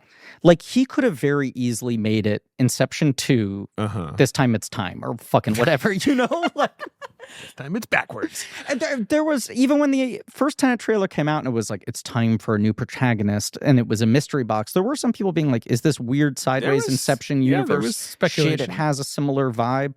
I think Tenet would have been judged more harshly if it Yeah. was like, oh, so it's like it's Inception without the emotional arc. It doesn't have the missing kids. It you has a know? pretty great emotional arc. It's about two boys. In a different way. Tenet's I- the a best. mother's- Just a thinking mother's about love Tenet right for now. her I child. texted this to Sims today and he didn't respond because What? I think I texted him one of our group texts. Oh, okay. This was a post in the Blank Check subreddit. A subreddit, by the way, the I Tenet never is the read. highest grossing Hollywood original Live action. But this is What does that mean? Exactly. This shit starts to get annoying for me because the number one thing that, and I've already said this to you, is like Oppenheimer counts as original. That because people are like, oh, Hollywood doesn't make any original, and I'm like, making a movie about a guy who existed. Uh-huh. That's not IP. Making a movie based on like You can't be like, oh, well, it had the a Oppenheimer bump. nonfiction biography. Hey, is it's like, based on a book that James Woods recommended. That's not nothing. Ugh, that's such a good fun fact It's about the best Oppenheimer. thing. It's actually the best. You know what? It's the reason I love the movie. It's right. my favorite part. No, I sent David this thing like a couple weeks ago that was referencing that Elemental is the highest grossing original film of the post-pandemic era. Yes. And David pushed back on that. I'm like, really? That's Oppenheimer. But then, Yes. right. But then the thing you sent as well, where it's like, all the caveats of like Hollywood live action, where I'm like, right, because we're not talking about Chinese movies, of which there are many that have Sure. made way more money than any of these Hollywood and, movies. by the way, what's the other thing we're not talking about? What? Everything Everywhere All at Once, which outgrossed Tenet. Did it Made 80 globally? million Not domestic. but not globally. But this quote was domestic, if I'm not mistaken. Oh, I don't know. I can't remember. Let me compare. But like the two that's while no you're fair talking. because Tenet came out when theaters were closed. Didn't Tenet come out in like October of But that's- 2020? That was the Like- point. The point was like, oh, it's a little bleak that Tenet in the most compromised, stressed, barely reopened theatrical landscape still has hit a number that nothing else has hit. Why am I bringing this up in this I think episode? that's going by its global Because performance. Dish It's is- going by worldwide. It's going by worldwide. There's something a little tempting little about tricky. Dish where I'm like, next year there's a Let's bring it Steven back. Spielberg Hey, man. UFO. Is it next year or 26? I think Dish might be 26. Okay. But next year we've got a new right. Coogler movie. We've got Jordan Peele coming. We've got I think it's kind of like the strike backlog is coming out. Little bit and, of and that. a next little bit of year. delayed Oppenheimer. Like, Yeah. do people actually want to see new shit? and Do a we little bit of support like Craven the filmmakers? Hunter is really the end of like Yeah. Hollywood being like, can we sell you any old It shit feels like if the it's end a of a lot comic of book shit. thing? Yeah. Where And it's in like its defense, it was shot in 1972. exactly. But like where it's like next year we have Superman and Fantastic Four. It's not like we don't have comic book movies, but it feels a little slower and a little bit more like, do you like Superman? Well, you're That forgetting guy? we have I know something there's, else. Rip? Rolk. Yeah. Yeah. Red Hulk. Without the mustache. No, but there's something to like the two big superhero movies next year are the original DC character and the original Marvel character. Yes, exactly. It's like the most totemic, early, nostalgic. Do you like this? Not even nostalgic. And both of Like those feel like historical. projects where But it's like if they flop, maybe it's We're time to fucked. start packing things up. I a little also I also think that in the last They won't. They'll year there was Tenet IMAX re-release, bit. Yes. which I went to and had an incredible time Of at. course, My yes. boyfriend said, "You're the only person who brought a boy to this instead of the other way around." Because like your boyfriend and I, we vibe on like master and command. Like there we a lot of Yes. shared tastes, but sometimes I like you're really a thought you little were bit about more to the say boy. we bond on masturbating. We do bond on master. Maybe we should. I'm not I even don't know. joking. We haven't discussed I thought it. that's what you were going to say, and I was shocked it was Yeah. going in that But direction. Tenet- Olivia, can you please Yeah. pass along 1 million comedy points to your boyfriend? Tenet re-release in IMAX made a decent amount of money. Like $5 million? Interstellar is crushing it. Oh, in its the IMAX Interstellar one I'm was just saying $5 that million. people have, maybe it's just for Nolan, but people like seeing these big, bold, original, great-looking movies on Here's a big-ass the thing screen. that just happened. Fucking Coraline, Coraline, which has been yeah. re-released every year, this year made like $30 million. It made a lot of money. Yeah. I mean, that's of course got kid factor. But Yeah. yes, absolutely. But they've been re-releasing it every year, and every year making the release wider and longer, and it Yeah. keeps making more money. Like there My thing is. is, like, people like when movies are cool and good. Can you imagine? This is also what the fucking film scene was like in the 70s and the 80s, where it was like there was a balance of the classics coming back to theaters, and people would go back to theaters to see them again. Star Wars was like re-released every year for a long time, you know? It was like a healthy part of distribution. On this Yes. Temple of Doom, as I bring us to the box office game. Why? This movie came out in 1984 and was a hit. It Mhm. got, I would say, mixed reviews, Sure. but it was the highest first weekend of 1984, opening weekend of 1984, Okay. and it made $180 million. So it was the third highest grosser at the U.S. box office, behind what? Okay, 1984. 1984. It's not Rocky IV, is it? No, it's two movies we've covered on this show. It's two movies we covered on one, this show. one main and one Patreon. One main and one Patreon. The top two films of the They're year. movies you love. One main and one Patreon. They're movies that I love. All right. Well, this is taking too long. We're doing good on time. No, we gotta go. We're doing good on time. David, give me a look and acknowledge that we're doing pretty good on time. Just because I'm fucking. Huh? That's me trying to land Okay, the is plane the really number fast. one film Oh, the okay. main feed or the Patreon? Oh God. The Patreon, I think. It's not Star Trek. No. It's the Patreon. Come on, you love this movie. It's a huge Griffin movie. Start of a franchise that continues to this day. It's not the Terminator. No. It's not. Had a great release this year. It had a Slightly sarcastic. There was a bad one this year. I thought it was okay. You thought it was A lot of people okay. hated it. Yeah. How did I feel about it? You thought it was okay. I thought it was You thought it was better than the prior one, which we both hated. right. It's not Alien. No, come on. We Come hated the on. prior- Griffin. It's not Toy Story. No. What's the other one? What's the other one? Yeah. It's not RoboCop. No. There's only one of those. For this year. kids For kids. and grown-ups. For kids and grown-ups.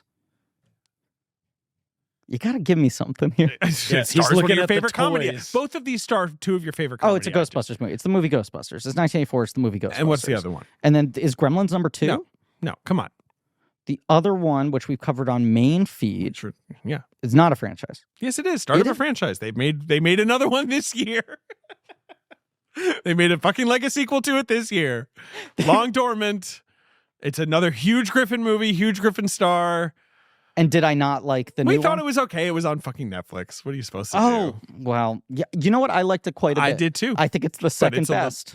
Yeah, sure. Yeah. But I don't like 2 or 3 very much. You don't like 2. I like 2. 2 looks good. It is Beverly Hills Cop. So here's the thing. Yeah. It feels a little bit to me like those are a new kind of movie now. Yeah. The 80s are here. Yeah. Our movies are going to be a little snarkier. They're going to be comic. Let's say this. They're Those going to be movies- action-packed. Those movies are also edgier than Temple of Doom. Right, they Temple are of gonna be Doom edgy. is quote-unquote dark. Ghost fellatio. Yeah. Crossed Bananas eyes. in The tailpipes. darkest shit imaginable. No, but But those are movies with They're like... a little grown up. Yep. And like Temple of Doom is a little bit like Indiana Jones. And it's like Kate Capshaw going, ah! And Well, everyone's like, Eddie and it's Murphy like and Bill Murray are cooler The than thing this. that it's referencing is for old people. Yeah. But also a weird case of it being like too scary for children and too babyish for grown-ups at the same Right. time. Like you're like adding a kid and... It's the red one problem. It's the red one problem. And that movie had no other problems. To be Olivia, have you seen Red One? No, but I've, I'm going to watch I've it now that consumed it's some on. content It is- about it. I don't say this lightly. It's one of the worst things to ever happen in this country. I did enjoy, again, shout out to the big picture, the episode where Sean was like, who is this for? Yeah. I mean, What is the point? I do think it's a true Who. I haven't seen it yet, but it strikes me as a real Who is this for It's movie. the ultimate. It's the most extreme example of this thing where you're like, half of the movie is designed to be boring, off-putting, or scary to children, and the other half of it is such pure baby shit that no grown-up would want to sit through. It's like The Rock is like, what if I could do a Christmas movie, but like for kids, but then I could advertise on like Super Bowl Sunday. Right. And it's just like, that's for nobody. It's like, the most algorithmic, like, let's put all the pieces people like in movies, and all those pieces are fighting each other with knives. This movie came out Memorial Day weekend, 1984. Okay.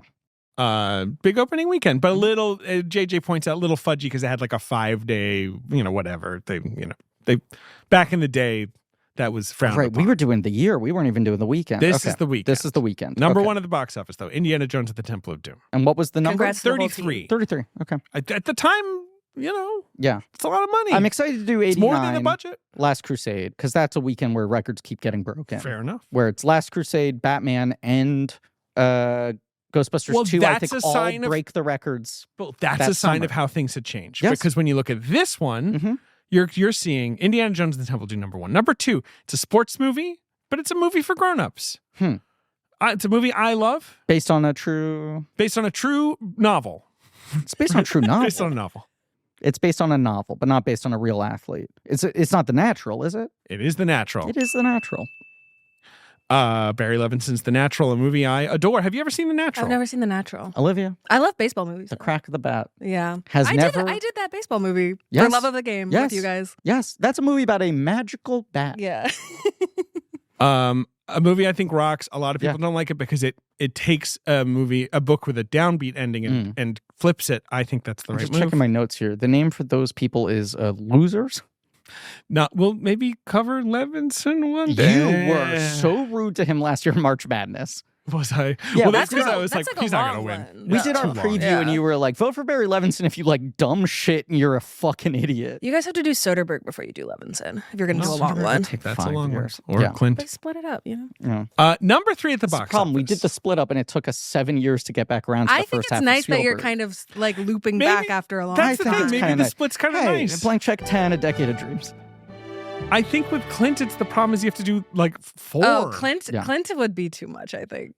But it'd be There's- so fun. There's just some point when we're like in our 40s where we're just like, this year is Clint. Yeah. No further questions. We're just, the whole year is him. If you don't like it, go eat some cheese. I don't care. Can I say something? I've been A year holding of back Clint is on awesome. saying this out loud, but I feel like I need to say it now. What? Our buddy Connor Ratliff made a very profound statement to me recently. Okay, off. But I was thinking the other day, I don't know which will end first, Blank Check or The Tonight Show. Just the Tonight Show broadly As a an concept. institution, Yeah. he was like, that might go Blank firmly Check's not going anywhere. off the air before Blank Check. That was his point. And the Yeah. Tonight Show, there is the question of like when they're finally like, all right, enough with you, Fallon. Are was they like, just what kind of if- like, should we stop? Yeah. Like, right. did they maybe not out of embarrassment of being like, Fallon can't be the guy who brought it to But an then it's end? like, who would even? I think the bigger question too is like, do the other shows end before Fallon? Yeah, would and it step starts down? to fold into just like, Right. there's really just one late night show at this I point. think their Yeah. dream would be we just outlast and we become the one-stop shopping, and there's an ecosystem that can support one you need televised your guests, right? You need your I don't know. They But I don't know. rebrand as TikTok tonight. Wait a second. Wait a second. There's an idea. Hosted by Ben Hosley. No, I don't know anything about social media. That's cool. That's Yeah. actually awesome. That's what makes you cool. Because Stephen Colbert knows so much about stuff. Like, I guess Fallon does. Did you see Fallon at the Macy's Thanksgiving Day just fucking out to lunch? You're just like, it's sort of like the same thing with the network shows where you're like, what, there's just some show called Pussy Eater and it's like CBS 8:30 and you're like, is anyone minding the store? The same with Fallon's just kind of out there looking strung out. Glenn Close. Glenn Close is the Pussy Eater. 8 p.m. Tuesdays on CBS. And like, No, and then a year later, there's like young pussy eater. right, exactly. Pussy Eater. And New like her in Orleans. college. But you're just like in a way, the Tonight Show ended years ago, right? It's like Yes. nobody fucking watches that anymore. And I know that's not true. I know people do watch it and it has YouTube Well, it's clips just and like, all that, well, you the thing know. about the Tonight Show is that just like when you have the other guys who are doing it so much better than Fallon is, Yeah. it's like, why Everyone's would just you kind watch of the like, Tonight Show? let's not talk. I mean, when you have Seth, who is great, Yeah. but like Seth, like I almost just don't want him to have to deal with the Tonight Show. It's better that he just No, like he has shouldn't his have a show Tonight where he Show. does his thing. And Like, also, like, once a month, Seth Meyers is like, so, new thing, our show no longer has chairs. it's true. Yeah, my clothes budget is gone, so I'll just be pixelated from now on. Number 3 at the box office that year. Network TV is just weird. We're watching It something is. die, and like we understand why it's dying. But We're Connor not posing it to sad. me that way was weird, where I was like, right, because we don't have like a fucking operating budget like the Tonight Show, where at some point it becomes like, I mean, I whatever. think that's also just like, I feel like every week a clip from like Conan's podcast goes viral. Because and it's like, good. yeah, and it's like, well, this is all you really need. If Right, you're like, versus- if you're as talented as Conan, you don't need the whole thing. 100%. the last lifting you 6 up. years of his show on television, he was still doing good shit, and Yeah. it rarely caught fire. But Yeah. I would have great days, and we talked about this. We Yes. were just talking about this on the Doughboys thread, like of just being like, I'm going to watch every Clueless Gamer and Yes. have a great time. I'm going to watch Yeah. every Jordan Schlansky bit and Oh have my a great God. time. But we- Harrison Ford smashing the Millennium Falcon in front of Jordan. That's so One fucking of the funny. funniest things of all time. The funniest shit in the world. Yes. If anyone hasn't I'm You know watched what's it, the go watch Schlansky. it. funniest choice about that? Are you familiar with that segment? Yes, I'm upset. We went through like a big phase in my house of watching all the Jordan Schlansky. You got to do The a best. yearly Schlansky watch So through. fun. Did you Yeah. watch Did you listen to the podcast where it's just him and Conan? I haven't yet. I've been yelling saving at it. each I've been other. saving it. It's one of those things where you're immediately like, this isn't a bit. They're Yeah. really just pissy. Have you seen this segment, Ben? No, I have not. Yeah, they do the thing where, like, It was for Force especially when Awakens. Harrison Ford came out, because Schlansky's such a big Star Wars and Indiana Jones fan, would come out and like grill Harrison Ford on some question about the makeup of the whip, Sure. and being like, in the second film the whip was like this, and in the third film it was like this. So which? And then Harrison Ford would just look at the camera and go, "Who gives a shit?" or Right. something like that. Or, And you Conan's like, fucking nerd. Right. And then they stamp a nerd thing on Schlansky's forehead, and it was great. So when Force Awakens came out, he came in, he was like, we have someone on staff here, he loves you, he wants to show you something. He brings out the like deluxe, most ultimate Lego Millennium Falcon and was like, this cost $800. It took me 9 months to construct. It's like 5 million pieces. And I was wondering if you'd sign it. And he's like, absolutely. And he takes it in his lap. And you like know where it's going, but Harrison Ford makes the choice rather than to just drop it from his seated position on the floor. Right. He flips it over He goes- his shoulder. It's so funny. He's like looking at it, and then he goes, "Whoa!" It's so fucking funny. And Schlansky's just one of those guys where you're like, I understand he's quote unquote playing it straight, but Yeah. it just seems so It real. hurts him. Yes, it really hurt him. Yeah. Anyway, number 3 at the box office is a dancing movie. Is it Lambada? Nope. No. Is it the other one? What's the other one? Is it one of the breaking? It is Breaking 2? Breaking. Electric- Oh, it's just It's just Breaking. Breaking. It's just Breaking. just Breaking. The guarantor for Breaking 2. Yeah. Electric one. Starring Shabadoo Of course. and Boogaloo.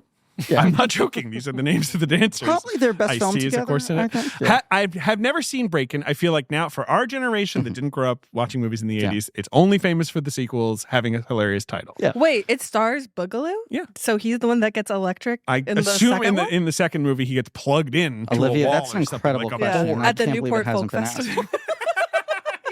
Traitor! You're supposed to do analog dancing. Oh God, have you seen Complete Unknown Not yet. I'm excited it to, fucks though. so hard. It's so good. You should watch it next to Jordan Hoffman. That's like 4DX Complete Unknown. Just wild him being like, obsession. "That's Dave Van Ronk," and I'm like, "Yeah, I know Jordan." He's like, "Ah." Number 4 at the box office, and this is interesting, Griffin, is an Indiana Jones type movie that we've covered on this podcast. Is it Romancing the Stone? Wow. I was thinking about that the whole time I was watching this. Yeah. too, And was I like, imagine a lot of people are walking Yeah. out of Temple of Doom being like, you know what? I had more fun like Yeah. 3 weeks ago Well, with Romancing the Stone. Kathleen Turner doing a much better version Yeah. of a Willie Scott type Yes. thing. Yeah, that's crazy they were out the same time. Isn't that crazy? That's crazy. And of course, Danny DeVito literally in it after supposed to be Yeah. in Raiders. yeah, that kind of blown my mind. Number 5 at the box office is an iconic teen film Mm-hmm. with, that's really good. Is it a Hughes? It's a Is it the Hughes. Breakfast Club? No, and it has one hugely problematic element that doesn't really 16 work. Candles? This is, the first big one. And it has kind of a doofy guy, you know. But I guy like is the doofy guy. He's all right. I also like that he just never acted again. yeah, he's just Yeah. like, what? He's very just hot, Jake too. Ryan. Yeah. Pretty hot. But I love 16 Candles because Molly Ringwald's so good in it. Yeah. And like the family stuff is good. It's a good movie. See, right? he used I to don't be a know. real stick in the mud about the idea of doing Hughes. Hughes. Just because I'd push it. Yeah. And you'd push back. You'd push back. It's not that many, though, that he only Yeah, directed. what is it? Let's see. 16 my whole Candles. problem is that I fucking hate Ferris Bueller. Sure. You Oh, hate shit. Ferris Bueller? He's such a You're piece one of Oh my those. God. 16 I Candles. mean, I love the movie about his sister that exists in my mind. Breakfast Club, Weird Science, Ferris Bueller. Wait. It's 16 Candles, Breakfast Club. Yeah. Weird Science, Ferris Bueller, Planes, Trains, and Automobiles. Great movie. Great movie. Fucking She's hell. having a baby. Yeah. Bacon. Curly Sue? Uncle or Buck. Uncle Buck, Curly Sue. And then Curly. It's okay. Uncle Wait, Buck that's is one of my kinda fun. favorite It's only movies. And my roommate Molly would have to be on the Uncle Buck episode. Sure. My former roommate. I mean, she doesn't live with me anymore. I Yeah. got married. She I was got going to say, married. weird we way had to refer to children. your wife. I mean, Ben would go off on the Uncle Buck episode. Oh my God. That's a funny. That's just 2 months. months. That's just 2 months. God. Fine, let's do it. I don't know. We have to talk about Chicago a lot. Fran We're will be doing on it. that one. Yeah. Fran will have to be on one. Big Yeah. Chicago. Yeah. And Year Shannon 10. will have to be on one. Year 10, Decade of Dreams. Other Shannon movies- is in Michael Shannon? Yeah. Big Chicago. Yeah. Number 6 is the original Police Academy. Okay. Number 1. Mhm. Number 7, the Drew ACAB. Barrymore. Yeah. Go tell him, Griffin. Yeah. I couldn't stand by idly. Me saying the word police. People think these policemen know how to walk without slipping, without any hijinks, and that movie proves otherwise. And can they make sound I was effects with about their to mouth? say, I've always wondered, is there a cop who can make sound effects They with only his mouth? speak in full words. What if Eric Adams was like, great news, I'm reforming the NYPD. I got Michael Winslow. he's going to use everything up. I'd maybe vote for him. if he Eric did. Adams might have been out of office by the time this episode comes out. Yeah. I Probably might get a not. pardon. Oh, God. 25 is going to suck so fucked. Decade of Dreams! Yay! Number 7 at the box office is Firestarter, which, Oh, you know, sure. I've never seen. I've never seen it either. Well, maybe we should watch it. Yeah. You want to light up? Spark up. We That's could do a King's Things series. We could do Is that some the one they King's remade odds with and Zac Efron? They sure did. Yes. Okay. Yeah, that was a real, like, Yeah. even Peacock doesn't want you to see that one. And John Carpenter did the score I think you're right. with Yeah. his son. Mark Lester movie. Yeah. Number 8 is Splash, a movie I've seen so many times Yeah. as a kid. I was just watching, I don't know what drove me there, but on YouTube, the side-by-side comparison of the Splash theatrical versus the Oh. Disney Plus hair butt. Do you remember the hair One of butt the cut? funniest things that's ever It's happened. incredible. It's so funny. It's so bad. Do you know about this, Ben? Yeah, Let him the see hair, the we've butt. definitely talked about I the don't hair know. butt. All right, I'll Do you know about the new scandal? I feel like Wait, you should what's the stop new calling it scandal? hair Shout butt. Factory put Riddick out on 4K for the first time. I saw that. Yeah, here's Daryl Hannah's hair butt. Whoa, wait, that's actually insane. Yeah, That's it's so insane. bad. and it's in motion, it's worse It's surprising because it was done very hastily. They just added an extra 6 inches of hair that looks like it was glued onto her butt cheeks. and doesn't move properly. Riddick, Yeah. a movie about a man whose actions I do not holistically endorse. No, he's a little problematic. Could be a little bit of a cad, this guy. Sure. There's a moment at the end of the film in which he squeezes Katie Sadoff's rear end. Mm-hmm. And this 4K comes out, and people are now up in arms. They've on removed that? The coolest, most chill physical media subreddits. I have taken out my old copy, my Universal disc. I've compared both the theatrical and these are the very unrated. gender-balanced subreddits, too, right? Where it's like 50-50. There is a premature fade out. Shout Factory must release the butt cut and explain what happened.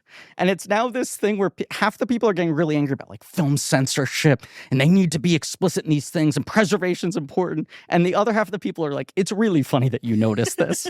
It's funny that you noticed this and that you took the time to compare 4 versions of the movie and are getting up in arms about Riddick squeezing a butt one time. Number 9 at the box office, Footloose. Oh, Bacon. sure. Mm-hmm. 2 dancing movies in the top 10. It was hot. Yeah. And number 10, Greystroke, The Legend of Tarzan and the Apes. Yeah. Which is the one with Christopher Lambert, right? Yeah. We could do a little Tarzan series. That might get repetitive, right? Like, Think of all the yelling bits we do. which got a Oscar nom for For Ralph Richardson, right? yes. Is that it got like an old legend Oscar? But I got a nom. makeup nom. Sure. The gorilla work's pretty good in that film. You're right, Rick Baker. Thank you. Yeah. I know some of these things. You certainly know about Rick Baker, but he lost to Amadeus, so fuck you, Baker. Oh, sure. Do you think he was like Salieri in the stands? Yeah. Well, he also sat in the stands wearing old age makeup. Rick Baker. I can do better. What were? Give me the rundown of the Temple of Doom Oscar nominations. It did get a visual effects, I think. I think it got only 2. I'll double check that. It got a Best Score nomination. Okay. You know, Sure. The score is it's fantastic phenomenal. score. I'll say this. For how much I'm like sitting there and the existence of Willie Scott is irking me at every moment, close my eyes, I listen to that score, and I'm in fucking heaven. It's just, I'm sure you guys talked about it on Raiders, but dun dun dun dun is like, it's like, wow, you're a genius. Yeah, it's like pretty the good. most brilliant thing ever. And it's not like that complex, No. but it is just like, oh, I can't believe no one thought of that before. But then, like, Short Round's theme in this is Yeah. like so lush and That's beautiful the and magic of complicated. Williams, Yeah. right? As you realize, like, oh yeah, he actually just churned out like 6 iconic, brilliant things. We had this thing watching Jaws where it's like, oh, right, the brilliance of just being 2 notes. And then you listen to Jaws and and then you're the like, rest of it half is this like, movie is like the most beautiful, Yeah. sweeping orca theme. he's of, like- incredible with the theme. yeah. And he'll come up with like 9 bangers in one score. It lost Best Score to A Passage to India, Maurice Jarre. I don't actually know that score. I assume haven't it's either. very big and Mhm. David Leany. Randy Newman nominated for The Natural there. Kind of Should insane he have does not win. won. That is one of the most iconic Well, pieces he of music was- in movie He was history. one of the most losing. I know. Right. But it's like, why did he lose here? No, I agree. He da-da, da-da-da-da, Yeah. da-da. You want me to keep going? Yeah, please. Da-da-da, Yeah. da-da, da-da. He also fucking lost for Toy Story. Well, sure. Can I pitch Don't sure me. And it won visual effects over Ghostbusters and 2010. Can I I don't pitch know an if I- important idea? Yeah. I thought you But just those are said, the can only I 2 pitch? nominations? Only 2. Wow. I thought you just said, can I pitch a porn idea? All right, so there's a guy. Indiana Jones and the Temple of Poon.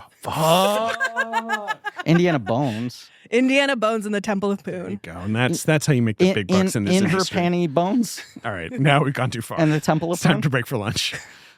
A theme restaurant Okay. Okay. about the career of John Williams. Oh. Go I'm on. listening.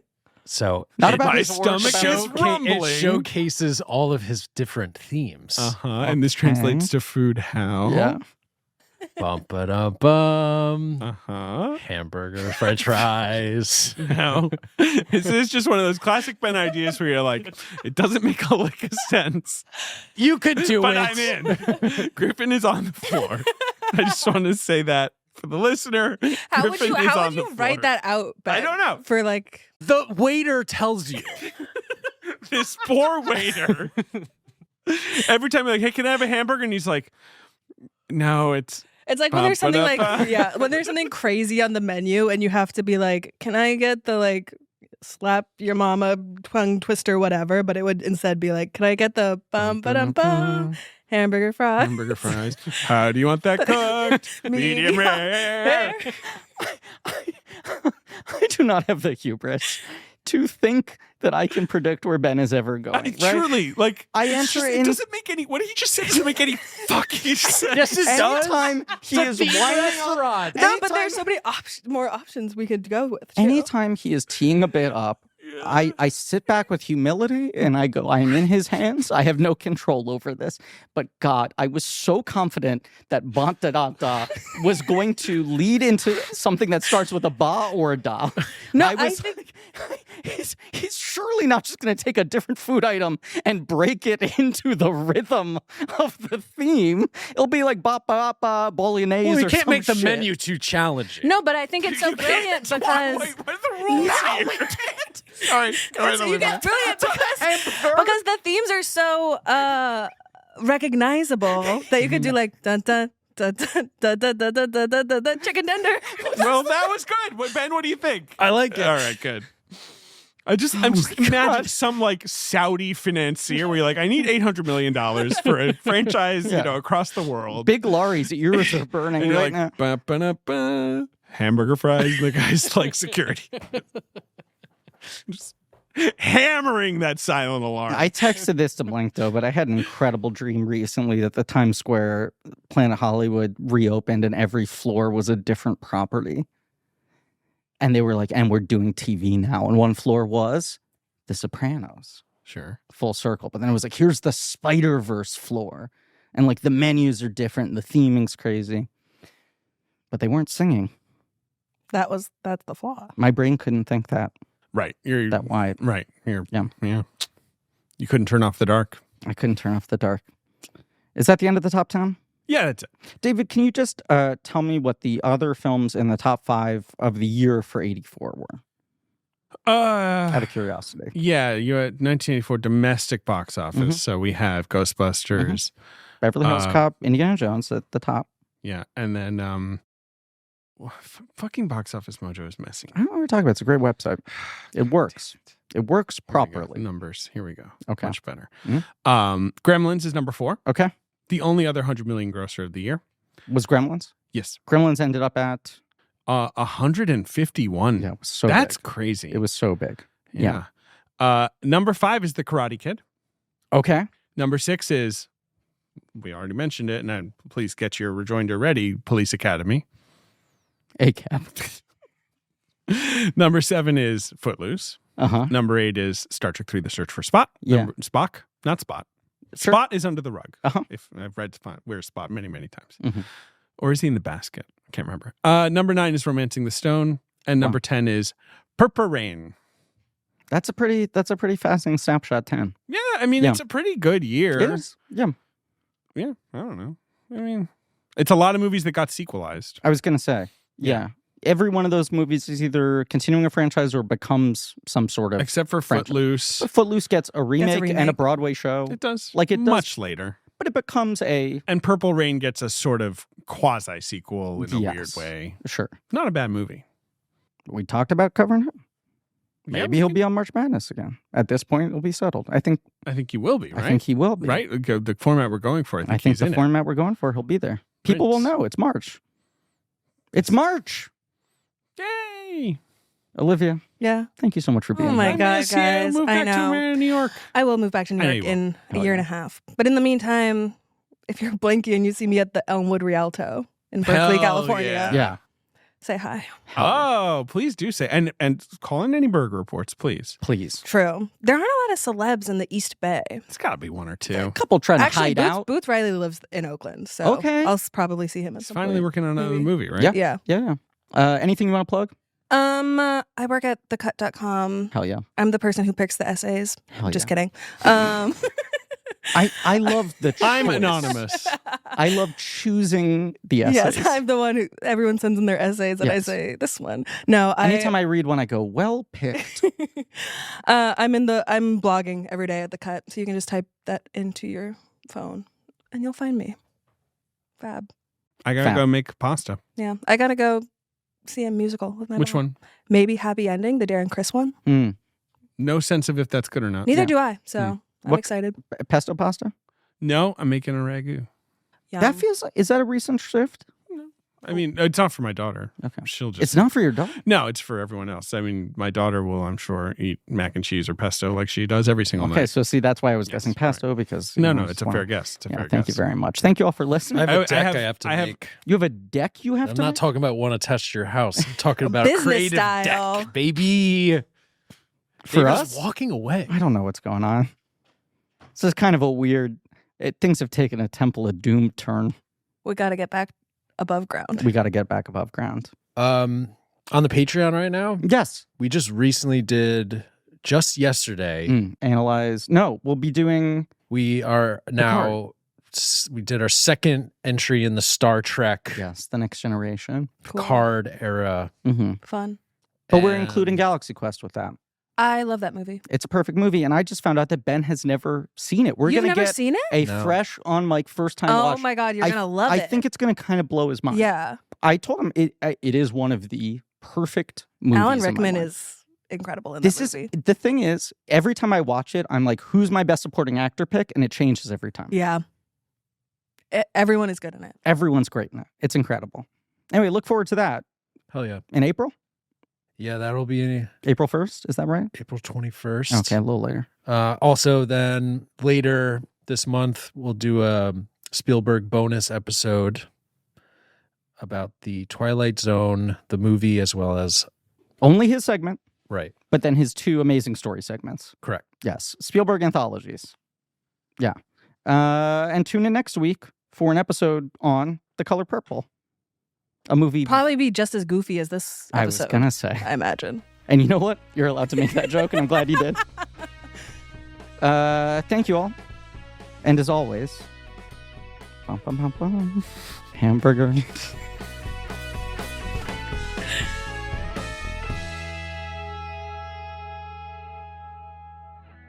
Blank Check with Griffin and David is hosted by Griffin Newman and David Sims.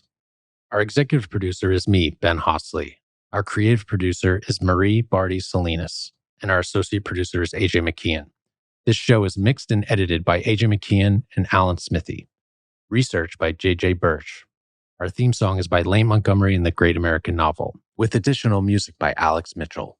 Artwork by Joe Bowen, Ollie Moss, and Pat Reynolds. Our production assistant is Minnick. Special thanks to David Cho, Jordan Fish, and Nate Patterson for their production help. Head over to blankcheckpod.com for links to all of the real nerdy shit. Join our Patreon, Blank Check Special Features, for exclusive franchise commentaries and bonus episodes. Follow us on social at Blank Check Pod. Subscribe to our weekly newsletter, Checkbook, on Substack. This podcast is created and produced by Blank Check Productions.